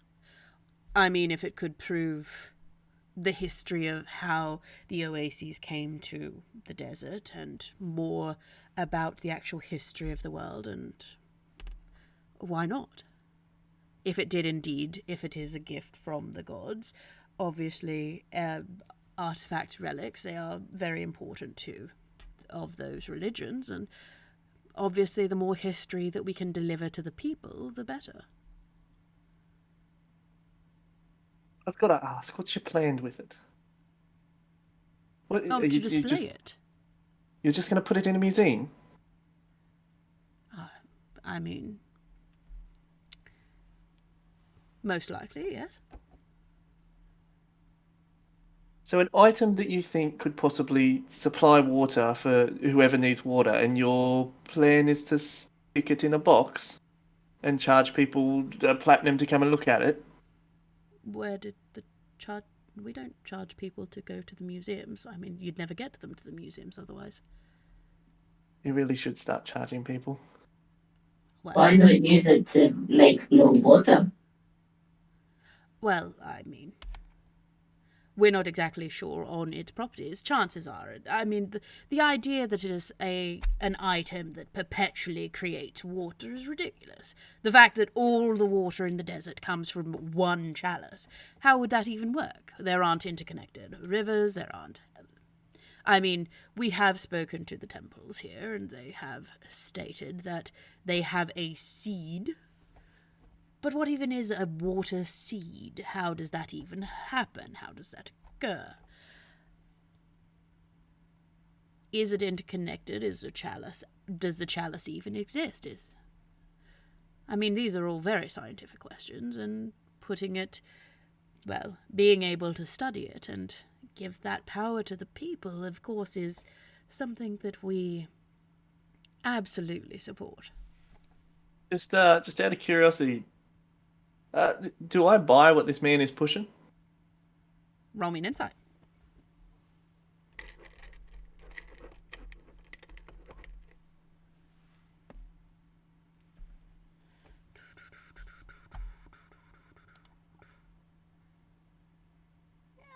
Something seems off about him. He seems sincere about what he's telling you, but you do get this inclination that he's not... It's not so much what he's saying, but it's what he's not saying.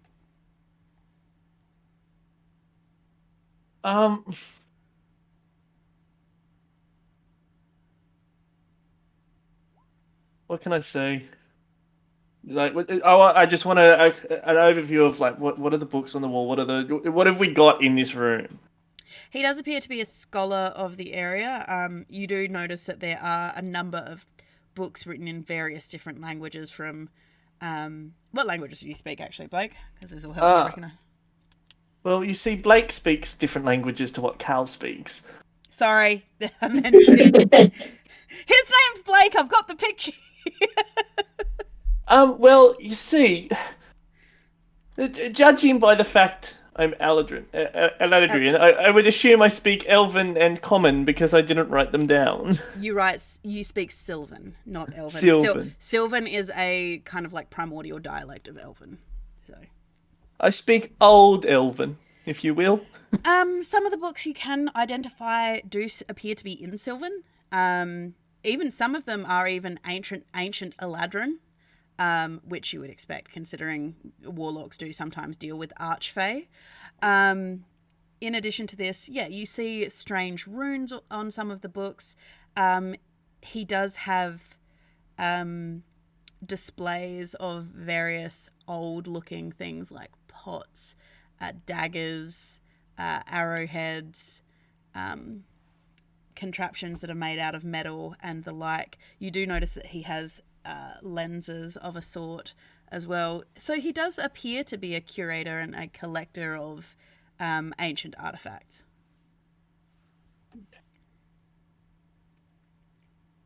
I guess my main question is: do you have any sort of indication of what we're actually looking at, like a picture or a drawing or something to show us what exactly we're looking for?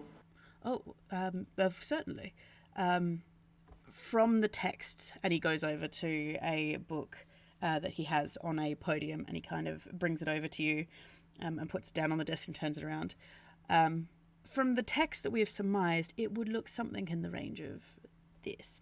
And he hands you he's showing you a picture of what appears to be a carved cup. It's got a long stem neck on it, a reasonably wide base, but the actual cup itself is very straight-edged, almost conical in shape, very simple. From what we can tell, it's probably carved of wood or coral even, with etchings and markings, most likely in ancient Aquan texts. I would like to put a piece of paper over it and trace what we are looking for. You rough out a kind of vague sketch. As you put down the paper to draw over it, he kind of just gives a little You want us to find it or not? I have no problem with you taking a sketch. Perhaps not doing it on top of a 200-year-old book. Been here for 200 years, it's going to be here for 200 more. Do you want an accurate sketch or not? Because last time I checked, I'm an adventurer, not a fucking artist. Give it here. He takes the paper and roughly sketches out a picture in very fast inked strokes. Sorry about Cal, new friend. He's in a bad mood today. Well, the preservation of history is important, Mr. Budge. Mr. Budge. Preserving history, especially written history, is very important. Yeah, unfortunately, I have broken up on the wrong side of the seasons. It's okay, Cal. It happens to the best of us. I don't think it's ever happened to you, if I'm honest, Budge, but... Is there anything else you might need? Well, I guess... who can we... Is there anybody he... I've lost my accent. It's Would back. Professor Priscilla know any information? Professor who? Just Budge dumbly saying the other professor's name. Pitter-patter. Yeah. Professor Pitter-patter. Professor Pitter-pat. Well, quickly, what was the name of this professor? It's Blake something. Blake Mechans. Mechans. Yeah. Out of character, is that Mentions. Blake the other Blake, or is this just another Blake? This is another Blake. Okay, that's just confused the hell out of me. His name was like, is... His name... Blake. So there are 3 titles within nobility here. Lord, Lady, and Laird. Laird is the non-gendered term, but his name is Laird Blake Mentions. So non-gendered, but their last name is like the German word for female. Is that a thing that you've done? Is that just coincidence? It's almost like I put little things into T's tie with about a non-gendered professor who doesn't mind he, him pronoun. It goes by lots of different pronouns, but also has a female-based name. It's Okay. almost like their sexuality and gender is fluid, if you will. Almost like they can change at whim. Yeah. Easter eggs. Gotcha. Would So- you take? Can we go and talk to the other professor? Would you take us over there, please? I'm happy to take you to. Is there a specific professor you'd like to talk to? We have Lord Pitapat, we've got Led Kyandri, The first one. Master Arisa as well. Master Arisa, if I can pin her down, could be helpful. Can we do both? Budge really wants to meet Pitter Patter and apologise for making his new friend late. Oh, of course, if you wish to. All right. I don't know how much Pat can actually help you. He doesn't usually participate in this kind of stuff. I'd lean over and look. Between you and me, if we don't let Budge talk to him, we're going to be here all day and Budge is just going to keep asking. So we get this out of the way, we can continue on with what we're doing. All Are right. you guys saying things? Oh no, Budge, not over here. Okay. He's like, oh, okay. Come. Before we leave, I'd like to take a good look around the room. Just take in the scenery, and then I will wander out. Are you looking for anything in particular? Look, out of character, I'm just getting a sense because I'm going to try and fake my way out of here and teleport back into this room. Okay. Dividing the party for fucking shenanigans. Jesus Christ. Why are you guys like this? In my head, it was like, we'll do this way faster. I didn't think about the fact that we have to actually talk to each other and then break it up. I was like, this will be way quicker. Meanwhile, I'm sitting here looking at poor Clint. I'm like, two sessions in a row that Clint's just like, I'm looking at Scotty feeling bad. This Yes. man looks like he's on his deathbed.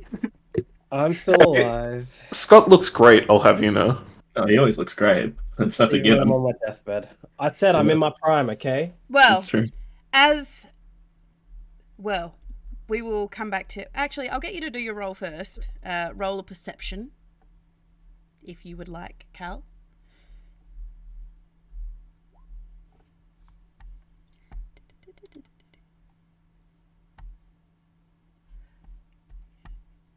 You have a bit of a look around. It seems like a reasonable room to it looks like any kind of study. You've seen studies like this before in the courts and things like that. So, I mean, it's not overly cluttered, so you could, I suppose, teleport back in here. Well, I'm going to try and, jiggle me way through the lock first, but I know how poorly that works most times. All right. Well, as you contemplate your plan of what you're going to do, we're just going to take a quick 5-minute break, everybody. And we'll be back after getting a drink, going to the bathroom, that kind of stuff. I hope you all go and get some refreshment, and we will see you back here in 5 minutes.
Welcome back, everybody. Sorry about that. It was a little bit more than 5 minutes because obviously we all needed to go to the bathroom and things like that.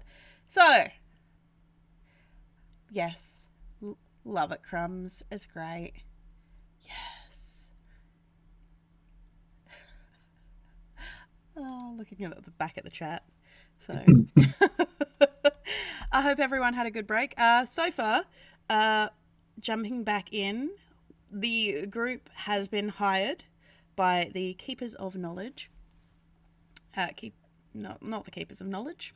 It is the Keepers of Truth. That's the one. And they have done a very unusual thing, at least for my D&D campaigns. They've actually decided to go and research what they're actually going and getting, rather than just running blindly in to push all the buttons. So, well done. I'm impressed. Well, I did tell you that Callan's quite different to Blake. And Cade. You will see. You haven't gotten into a place with just buttons to press. I've also rolled the most unfortunate of my seasons to begin with. Yeah. So, we are picking up with... Actually, we'll come back to Cal and Budge. The other three. You have finished up at the temple and you have made your way down. I mean, that took maybe an hour and a half to get out to the temple and climb all the stairs, have the conversation, and head back. Whereabouts are you guys heading? I think we got advised to buy climbing supplies and sandstorm protection, like goggles and or neckwear, I guess. Me and I don't know about Hudson. What's Hudson in? He's got the cap. Hudson have full length pants on. Yeah. You're muted. Good. Yeah. Sir. But I saw him nod though. Yep. Craig would have an insult lined up for that. So I think we need like scarvy things that I assume they're probably selling droves here. How much gold do we have, team? How much did you spend when you created your character? Well, I have 0 gold, but I don't remember spending anything, so I don't know. Well, you have 0 gold then. I think if you took the standard equipment... If you took standard everything, you have 250, because I took standard everything. Well, no. Actually, yeah, because you're rogues. Yeah, we are the same. What was the non-standard equipment? You basically get a set amount and then you have to buy everything, including armor and Okay. weaponry. So I've just got light armor or whatever. I think that's standard. It's not studded or anything. You've got the standard. So I've got 250 gold. Yes. Okay. I was wondering why I didn't have any money. Because you're poor. Get used to it. Okay, so let's then go shopping and buy some shopping. Oh my god, Clint! Shopping episode! I'm doing some shopping, boy. It's Clint's favorite. Well, we can just say that on the way No, you to can't. the tavern... She makes you roleplay it. Oh, no, For 2 hours. That was a unique circumstance. You went to the black market where all the cool and interesting things are. Do you want to buy anything in particular? Well, you know what you want to buy, but did you just want to hand wave that you go and buy grappling hooks? I'm going to buy goggles for everyone. Yep. Except Budge. Hammer and pitons. Yep. Ooh, he's a rock climber. I've already got rope. Yep. Yeah, hang myself later. Scarves, the head scarves that they wear in the desert. Yeah, come on. Let's see how you can offend them. Go on, Kevin. Oh, that's what they're called. They're just the head wraps that they wear in the desert to keep the sand out of their face. I assume we have tents? Or do we not need tents? It's 2 days of trekking. Right now for you, Kev. I mean, it is trekking, but you probably will need to stay overnight in the mountains. I warn you, it will get cold in the mountains overnight. Yes, you can buy the kefir. I apologize if I am butchering the pronunciation of that. But is that yeah. And a desert tent. Yeah. A bedroll, presumably. How much is that going to run us up in gold? You should have a bedroll. You should have a bedroll as part of your adventurer's kit, I believe. Scott's just like this fucking idiot. I do not have a bedroll as part of my adventurer's kit. Or at least it's not in my inventory. Well, Oh my if it God, says Kevin. adventurer's kit, one of the items you have in that is a bedroll. Or explorer's pack. Or Yeah, something. explorer's I've got a burglar's pack. Oh God. Does that have a bedroll? To me, that sounds like lockpicks and such. Give me a second. Let me see what you get. Jeez. So I haven't put down what kit I took, but yes, I judging by the fact of the ball bearings and the string and the bells and Yeah, everything yeah. I have. You do not have. Yes, no, you are correct. You do not have. You do have a backpack, but you don't have a. Bedroll. So I'll buy a bedroll. And where they're trying to buy the stuff, and then you're like, "Oh, I have a hammer and pitons," because that's what you have. Yeah, you. Do I literally- You have don't a have a hammer and bedroll. pitons? Yes, you Oh do. God, give me a second. Oh, I do. I have a hammer and pitons. Holloway, Kevin. just so you're aware, we don't need to buy that. But you Kevin. don't have a bedroll. But I do not have a bedroll. Okay, I sleep under the stars like a man. Kevin and I have the almost There you like go. we have the same kits and everything. So do not stress. I will tell you if he does not have something, Scott. He sleeps on the dirt. I sleep love in the dirt that like a Discord. loser. Yeah, thank you, Discord, for He messing also around. has flasks of oil, a tinderbox, and a water skin, along with 50 foot of rope. Yeah. Well. So we buy that shit. How much is that going to cost us? Yeah, Discord. Thank you, Discord. What's Discord done? No, it's me swapping things around on Discord, like sending stuff to Kev, and then all of a sudden there's just writing all over everyone's thing. So I do apologise. I will get this sorted out. Not our private messages where I ask you how to set up spells. Like Discord's 4 trying its hours best. Yeah. before the game, I'm like, hey, what's my spell save DC? Oh God. Okay, so what's our cost projected to be at? Give me a second. So I've got 5 pitons. I almost guarantee that Two-person tent Ignition is. Point has not thought ahead. A tent is for two-person tent is 2 gold. You also wanted bedrolls, huh? Oh, one of us does. The other ones are good. The coin rat giveth. Oh, who Thank does you. it The give coin it rat to? giveth.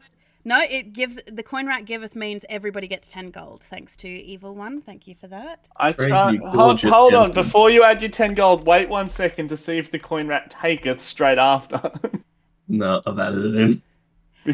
because Craig has pulled the sneaky deekies before.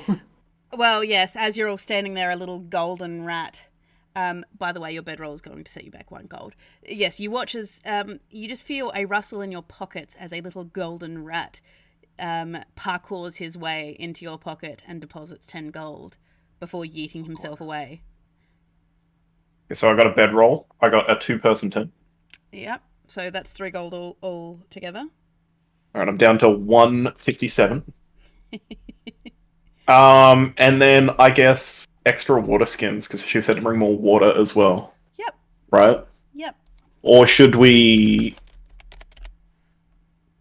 between us, right, in the store, should we buy a barrel of water and see if Budge can carry it?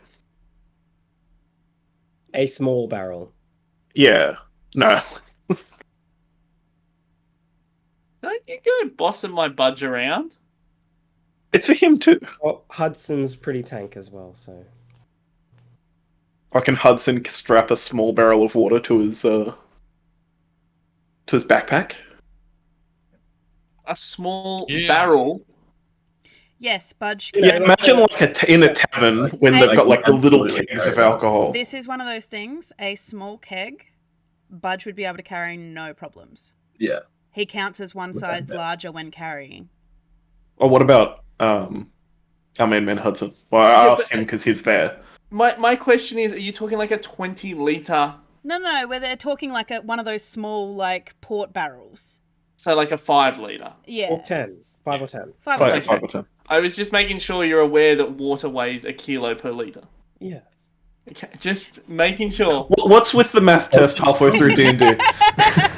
What is this? Hudson enjoys flying. I just want to make sure you don't encumber him. It's Ty's way to he Ty's slowly on his way to becoming a rules lawyer. Eventually, he's going to migrate to Get the bugs Pathfinder later. because it's more numbers. I hate numbers. I just wanted to make sure that Kevin was aware that he can't fly once he starts weighing too much. Yeah. Alright, everyone, let's spit some calculus real quick. Okay. Hudson, equals MC Hudson, I squared. believe Kevin has leaned across to you and he's like, "Hey, can you carry a barrel of water?" Sorry, don't Yes, talk like that. exactly in that voice as well. That's how I speak now. Hudson, can you carry a barrel of water, please? Excuse me, And Hudson goes, "Of course I can." Give me 2 if you want. One for each of these guns. That's how he carries them, just like squeezing it in. He does like this, but he takes mild breaks to balance them and do Zeus still. He does the roll. One barrel just rolls down the arm and rolls. Yeah, Hudson's so up cool. into the air. It's loving it. Okay, what's the Alright. what's the water barrel setting us back? Probably set you back about 5 gold. So Okay, so I'll just Water. add it. I'm down to 252. I will I'll point buy out 2 more tents as well I will point for out our other lads. the barrel isn't just the barrel; it is coming full of water as well. So Yeah. Okay. You'd so hope so we'll- for 5 gold. Yeah, you Well, damn hope so after you bought a barrel of... You get there, it's just sand in a barrel. Like, Will Budge fit into a 2-person tent, or is Budge too big for a 2-person tent? he's Budge will technically sleep on the ground. no. Budge is still a medium creature, so he still only takes up Okay, the same. he will fit. He's So I'll just- also buy a I'm tent getting- each for those guys. I'm getting 2 tents. Yeah. And you're getting 1, so someone can sleep in one on their own. So. I thought we were getting a 2-person tent each. I'm thinking real world, where a 2-person tent is like you cannot fit 2 people in it. It's half the number. Yeah, that's a fair point. really glad Kev's enjoying this fantasy world Tig's created. I'm loving this fantasy world. You know? 3 2-person tents. That's it. Okay. Okay. How much do they cost again Put- each? I'll put take down. that too. 2 gold apiece. Okay, I'll take off 4 gold then. Lovely. Alright. Hudson, are you buying any supplies? And did we get our goggles? You did get your goggles, yes. I'm assuming just standard goggles, nothing special about them. Sand goggles. Sand goggles. Is it the Yeah. specifically sand goggles? Aviators goggles, you mean? Kevin buys water goggles Yeah. for some reason. Can we get enchanted goggles? Is that an option? I mean, you can if you can afford them. It'd be like goggles of night or some shit. Goggles at night, aviators goggles. Eyes of Can you the wear eagle. goggles of night during the day? You can, but it's not going to really help you much. I mean, is it like, with night vision, where if you turn it on during the day, you just go blind? No, Pretty they're much. not like that. Okay. How much is it goggles of night? The goggles of night at the moment, they're a magic item, so they are uncommon. Yep. So they range anywhere between uncommon. 100 No, uncommon is anywhere between 500 and 1500, depending on the same Alright. person. I'm getting myself some regular ass goggles. How much we spending?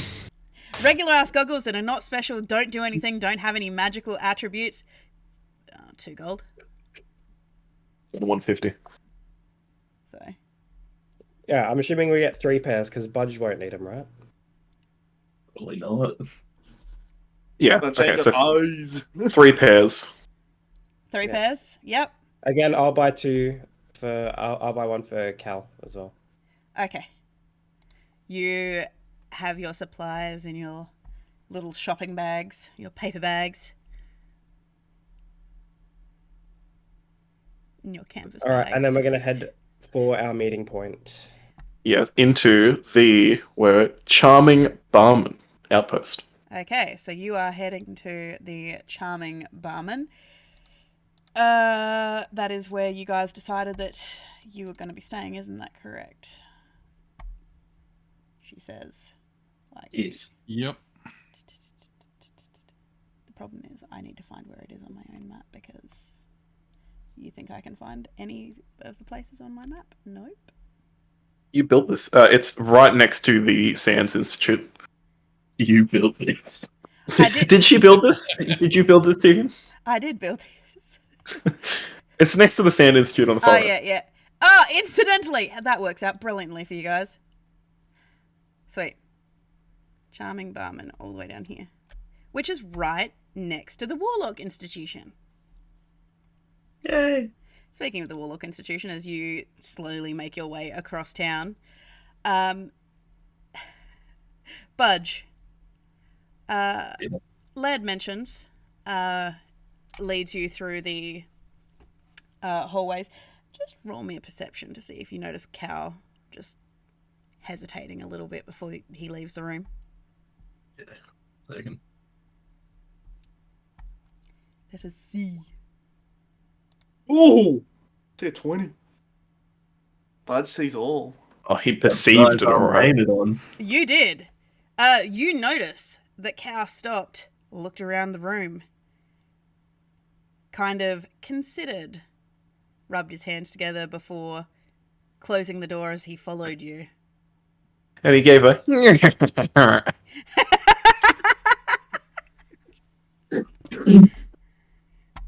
Cal, are you gonna do what I think you're gonna do? I would never. I'm just admiring the furniture. Hmm. Budge, I'm here with you now. Let's continue on our way to see old Pitter Patter. And your new friend, what was her name? Molly. I I think it's a big think. word. You think? It is. It is Yeah. Buckley, yeah. So, he Oh leads no, you. that's a horrible picture, Scott. He leads you across the campus, up a couple flights of stairs into one of the towers. The one thing that you do notice about this tower is, as you're making your way up the stairwell, you start to notice that the actual staircase banisters seem to all have this weird texture, Budge, almost like a carpeted texture all the way down the banisters. Like carpet. Yeah, kind of. It's They're kind of like a. furry. It's this kind of ridged pattern though. Like it's more like a Yeah. jute. It's a firm kind of knotted jute kind of pattern, kind of similar to like a scratching post. Okay. Just the look on Dai's face. Cat people. I'm just watching Clint's face. Sabata would love it here, just scratching the walls. It's fine. I'm just sharpening my claws. It's okay. The return of the solid milk. Eventually, he knocks on a door and opens it. And he opens it into what appears to be a study. It's an open office where you do see the artifacts around this room, the papers in this room. Cal, as you kind of file in after them, you notice that a lot of them are written in Sylvan. You notice that there are jeweled ornaments of things like gem-encrusted mice and statues of long-necked cats and obsidian-carved statues of, again, more cats. And it just seems that this, whatever Lord Pitter studies, it does seem to be into religions of, obviously, cat people. Oh, Budge, what have you got us into? More friends. You see Marley over to one side. She seems to be twisting what appears to be feathers around thin pieces of wire and twisting them together before brushing them out, and then twisting them into little spiral patterns and weird shapes, kind of just creating these little tangles of these fuzzy metallic sculptures. She kind of, when you come in, Bud, she's like, and then she goes, oh. Friends. And Budge goes over and hugs her. She lets out a little, ooh. From one of the rooms off of this office, you hear the sound of kind of like a gravel like scraping. And then he's using the litter box. and then the door opens as this gentleman comes out. Got to make sure I've got the right people selected. This gentleman comes out. Oh, he is not a baddie. He is a goodie if I've ever seen one. Oh, Blake. What are you doing here? These gentlemen apparently needed to talk to you after an altercation with your apprentice.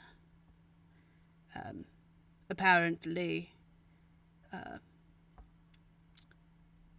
he's like looking at you because it wasn't really explained what happened. I'm just enjoying Teague's role playing off Tegan. I assume she offended one of them. Oh God, no! Take more than that to offend us. We were the reason she was late.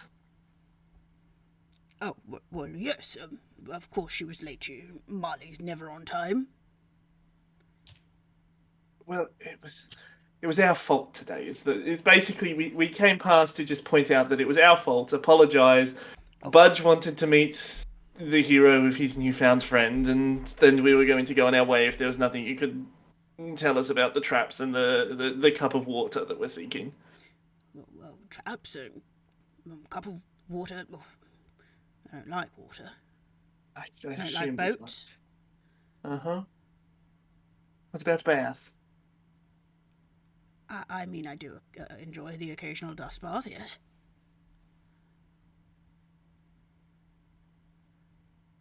Get together with a couple of friends. Have a good roll around in the dust baths. Budge, have you got any questions for our new feline friend, or can we continue on to someone who'll be of use to us? Can you be nicer to our friend Marley, please? You said you were going to turn her into a watch, and that's not nice. Budge, yet sometimes you don't have to say everything that you're told. Oh. I mean, never mind. I believe what she said was you were going to get her a watch if she kept being late. No, I've got her several. It doesn't make a lick of difference.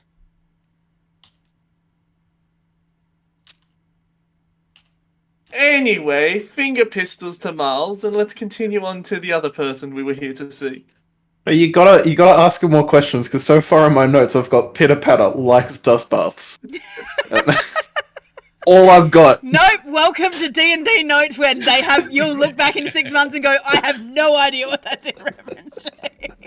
It's just likes dust baths. Cool. I'm gonna meet him in 6 months and be like, want to go for a dust bath? I'm glad you also wrote that as a note. Budge just broken the fourth wall. Oh, all right. No, I didn't. Exactly who are you looking for? You were looking for a cup, I assume. I believe we're going looking for Osiris or something next. Osiris? What? Well, I knew it was one of the Destiny characters. I'm not sure which one it was. I thought you said I Osiris. thought it was Orissa. It was Orissa. It was the horse. It was the large horse with the javelin, if you will. Oh yes, Master Orissa, yes. I believe you'll probably find her in the cafeteria at the moment, yes. Well, if you ever need anyone to do some adventuring for you, let us know. Besides that, pew pew pew, and away we go. Do you have a business card? I do, and I pull out a card. What does your business card look like? Oh, it's a picture of two buddies giving the thumbs up. One is a giant robot. One is not quite as happy to be giving the thumbs up, and it says Full Metal Anarchists. And then I don't know if we have phones in this world, but I'm sure there's something there to contact us. Communicators. Yeah. Call me, beep me if you want to reach me.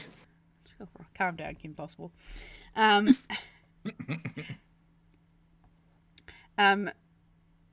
As you go to leave, Budge, Marley's like, Lord Petter, might I go and get us some lunch? It is almost about that time, so, maybe you could spare me for a few minutes? He's like, oh, yes, go. And so she kind of like does like a little hop and skip to walk next to Budge, her arms behind her back. I'd like to hand Budge one of our business cards and go, Budge, give her this when you get the chance. Okay. Hey, friend, take this. Just immediately hand it to her. She's like, oh, thank you. Are you in Ember's Den a lot? Are you staying in Ember's Den? Well, if you are staying in Ember's Den, do you have a house, or are you staying at one of the boarding houses, or? I just go where Cal goes. And soon we go into mountains. Oh, that's really exciting. Do you really like the mountains? But prefer water. I can understand that, I suppose. Wait, aren't As you made you of can metal? see, Budge is a fish. She kind of looks at you for a minute and then... And you're a very, very nice shiny fish. Thank you. Sorry. Budge after all. It's the end of that interaction. I broke the DM. She is just chattering back and forth with Budge as you're making your way down to the cafeteria. Laird mentions seeing that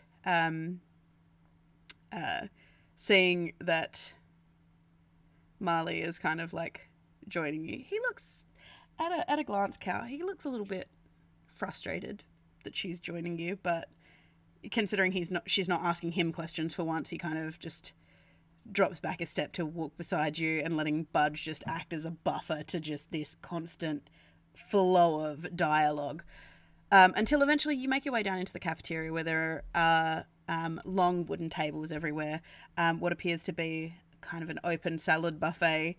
And eventually he makes his way kind of up a set of stairs. There's like an upper eating area where it appears like the professors and teachers seem to eat separate from the students. And sitting at one of these tables, you see a rather large hulking form, standing easily at 7 feet tall. She has an almost blondish gold fur to her, pair of large dark horns. You can see that she has all these coloured spiral beaded necklaces of various different shapes of beads and whatnot. You can see that some of her tattoos do come into her fur, and she's actually dyed the fur so that the tattoos under the skin do come through. As you are introduced to Master Arisa Stormfighter.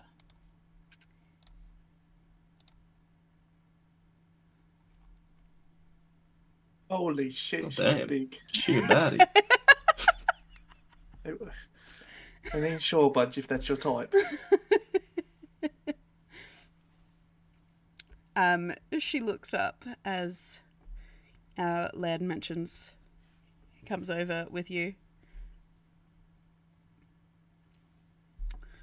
Can I help you? Oh my gosh, she's a southern belle. I'm in love. Budge would like to go in for a hug. All right. Let's try As that. you come in for a hug, Bud, she just goes, "Two." I don't really like hugs from strangers, sir. We may have a problem. I'm stuck on the southern belle accent now. Laird mentions does a quick rundown of, what you're kind of looking for and everything like this, and he kind of stands there. He's like, yes, they're looking for the Chalice Well, are following some of our studies and rumours. They've hired on to go and look into various ruins and see what they can find and to see if there's any proof or not to the mentions of it. Yes, I'll leave you to it, Master. And he kind of gives her a deep bow and leaves you with her as she just fixes her dark eyes on the pair of you. I'm gonna let Cal handle the questions on this one. Wonderful. You never seem to have any when we need them. So, we were told you may be able to help us with what we're looking for, like basically any important details we need before we go on this quest. I mean, what kind of important details? From what we know, the ruins that we have found in the past do have riddles and things like that in them, sometimes traps, as most temples and things do, to prevent grave robbers and whatnot. Can we get a few examples of oh no, went for lost. There it is. It's back. Can we get a few examples of what sort of traps you've encountered before and what the ruin, basically what ruins you've already explored? Like, I just need. I want to know what we're going into before we get there exactly. Well, places that we've encountered before do tend to have, well, from what we've seen, most of the traps are usually water-based, as you would expect, considering it is supposed to be a font of everlasting water. So we did kind of encounter a lot of water traps, things like that, as well as, celestial protectors and various things like that. Everything from beetles, snakes, all kinds of things. But you never know with ruins these days. All number of things do move in. Sometimes necromancers come in and lay little things around to inspire the undead. Not to mention the number of oozes and slimes and all sorts that kind of make their way in. Okay. Have the ruins you've explored shared any sort of, besides traps and whatnot, is there anything in common with the layouts that they share? Do they share any familiar layouts? Do they share anything familiar that marks where they are? Is there any sort of pattern to what you're seeing? Generally, the deepest antechambers are still pointed higher. For the most part, whatever chamber the relics and artifacts are in a western chamber somewhere, as alchemically the west and whatnot identifies with water and all that kind of stuff.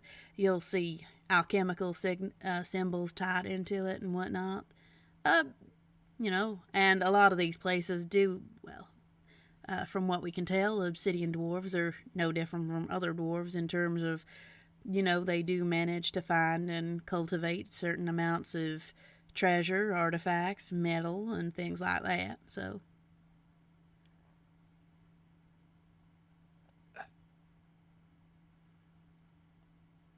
Budge, have you got anything to add?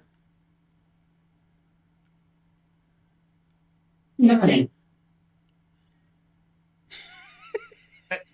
Is there a way for us to get in contact with you if any of the rest of my party has any more questions?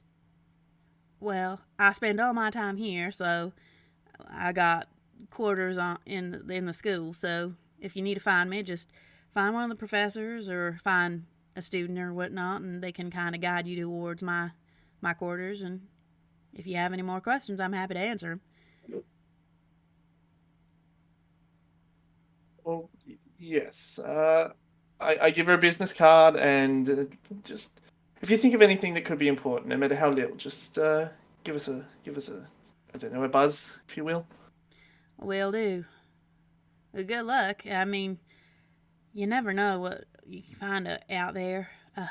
I honestly don't hold much hope that this is one of the relics or even temple. The amount of temples we've looked at and have come from a different time, different place, different plane. Well, actually, before we go, and I get out my map, can you mark the temples that you've already completely explored? I mean, sure. This red ring here is where you're planning on searching? That's where we were told to start, yes. It's the most common. All right. Well, we haven't actually managed to explore a lot of that area because the locals don't tend to enjoy us digging around. Just a warning: if you see any ostriches out there, lay low. Okay, Budge, you get that? I don't know why I'm Southern now, but Budge, did you get that? Beware ostriches. Beware ostriches. Got it. Avoid ostriches. Yep. All right. Well, I'm gonna get back to my lunch unless there's something else you want. No, that seems to be it all, in all honesty. All right. Well, I wish you the best of luck, and if you find anything, let me know. But Did Miles come with us, or is she actually downstairs getting food? she's kind of waiting. She did go downstairs. She was getting food because she was not invited to this party, but she is waiting downstairs, kind of looking up at Budge.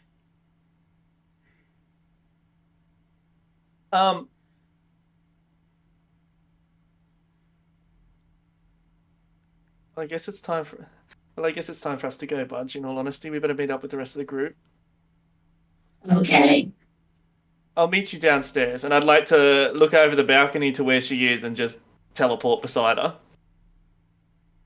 I'm not walking downstairs again.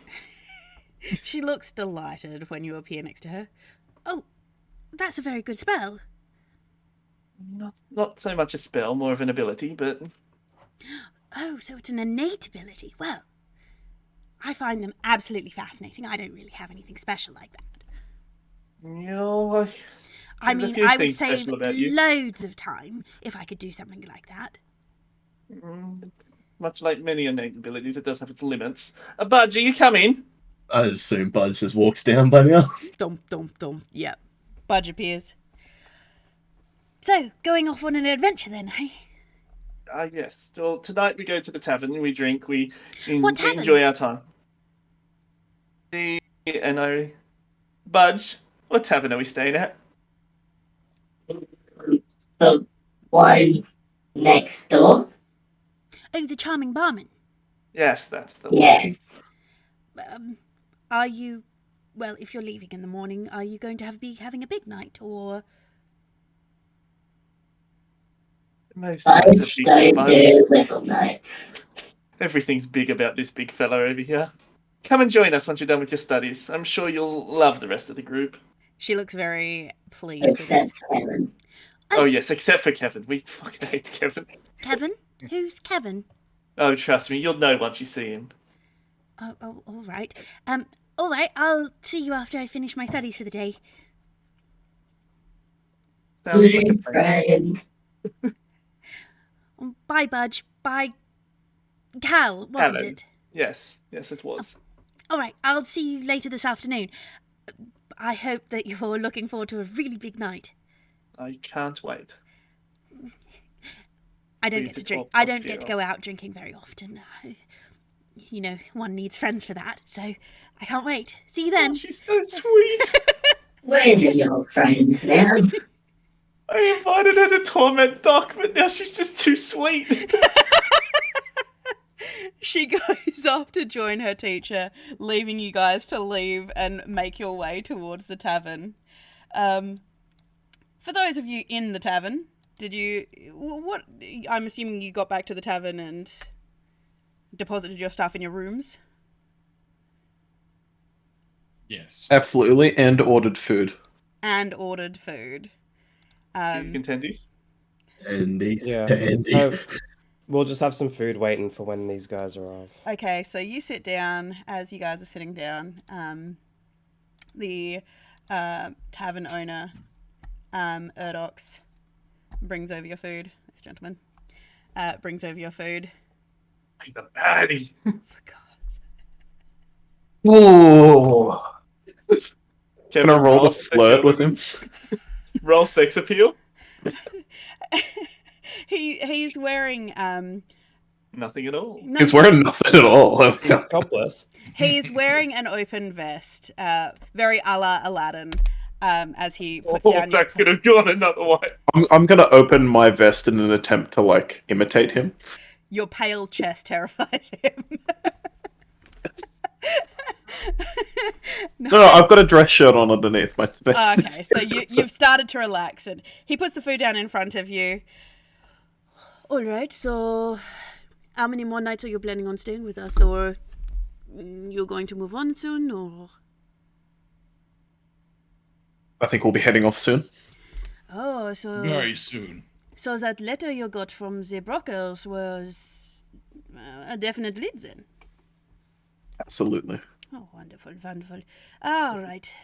So I have your food. I don't know what it is about the chicken tendies. You like the chicken tendies?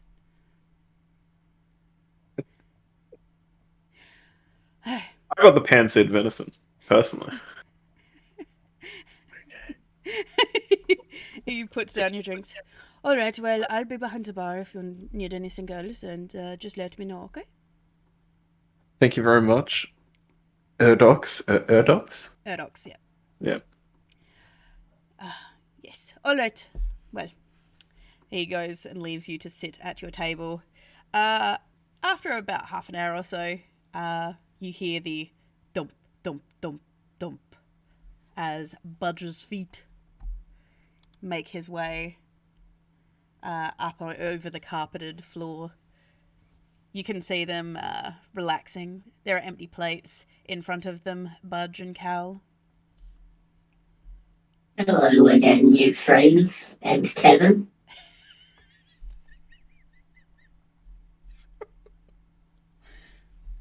How goes the information finding? Yeah, pretty okay. We got a little bit of information and we bought some supplies for everybody. You bought some? Oh, a man after my heart. I'll be honest, Doc paid for your supplies. Honestly, I believe that in a heartbeat. I don't think you really have it in you to be kind to another species. It was Kevin's idea, but here, I'll throw a tent at you, Budge. Just tent. Throw or pass. Roll dexterity. I'll throw it to Budge because he's a big boy. He can catch it. Yeah, it lands against your chest. I can carry a lot for you, buddy. And I chuck a pair of goggles at Cal. I put them on my head. So, I bet you 5 gold we got more information than you did. Well, you went to the scholars and we went to the priests. Well, you picked I'm one. willing to bet they would have more information too. Well, You know those religious types, they speak in riddles. So let me get this straight. No one wants to gamble on this with me? Absolutely not. Unless I can take the side that you got information. I'll play. Budge, I'm not taking your money. Right, would you like us to tell you what we got first? Yes, let us order dinner, and while we wait for dinner to arrive, you can tell us Well, everything. as you can see, it's already here. Oh, lovely. You ordered for us too. Well, we got some share platters and we got a few meals, but if you want anything else, Urdox over there is pretty good. I sit down next to Doc. Out of On his character, lap. I'm gonna have to know what everyone's ordered for food here. I got the pan-seared venison. Okay. Lamb for Hudson. All right, it was. Good. I would have got probably the venison meatballs. Okay. Everyone's safe. Lovely. All right, we can carry on. He was scanning for fish. Yeah. I might have been. I can actually tell you something just as a quick scan over. The closest thing they have to fish on the menu? Is shark. No, is frog. Ew. We're not in the water realm, mate. We're in the fire realm. You all live to breathe another day then. Water realm, everything on the menu is just seafood. It's going to go very poorly then. We better not go there. How does Budge feel about prawns? Mixed bag. Now, surely Budge would like prawns, because fish would eat prawns, right? That's krill. No, they would eat prawns as well. Prawns are small for like the right size for fish to eat. That's shrimp. I'm gonna call them shrimp. Okay, that way. All right. Do you guys want to quickly have the conversation about what you discussed or what you learned, or do you want to wait till next? I think I think we can hand wave the conversation, right? Because we all you've sat through it. Yeah. So, as you share your information over your meal and whatever drinks you're drinking, beverages, you start to plan what is your trek into the basalt Himalayas. I'm showing Doc my map with like everything that's been drawn on it. I'm like, Cal's decided that Doc is the brains of this team. Not the brains, but you notice that he is In control. he definitely organizes the table, and anytime someone friggin' spills food on the map, he starts cleaning it off. I'd also like to lean over. Sorry. I'd like to lean over and, hey, Big Bird, I bet you 5 gold you can't beat Budge in an arm wrestling match. Done. Oh. Contest of strength. Give me my gold.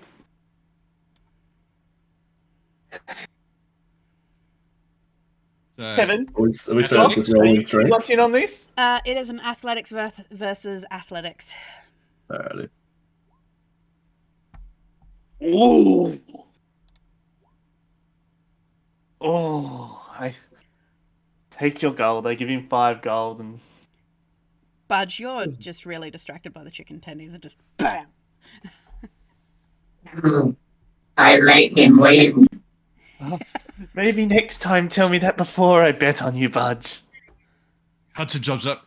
Yeah! I give you your gold, good sir. I can admit when I've lost. A bad bet's a bad bet. Damn right! Did we win? I have to say that is probably the closest I've ever seen anyone come to beating Hudson. We'll get him next time, I'm sure. What do you mean, close? Nowhere near. I mean, I said closest. He lasted more than 5 seconds. Good point. You record. You know, the last person he arm Oh, wrestled, he we snapped their love- arm in two. We love a good loser. Yay, new record. We had to leave the town because Hudson snapped a fella's arm in two. So It's not my fault. I mean, he was a bit of a twig. Oh, He knew what he was getting into. I'm sure we're going to make Damn a it. lot of money on this trip. And as you consider what the plans are, what your plans are, how you're going to make money on this trip, that's where we're going to end tonight's session. Fuck. Yeah.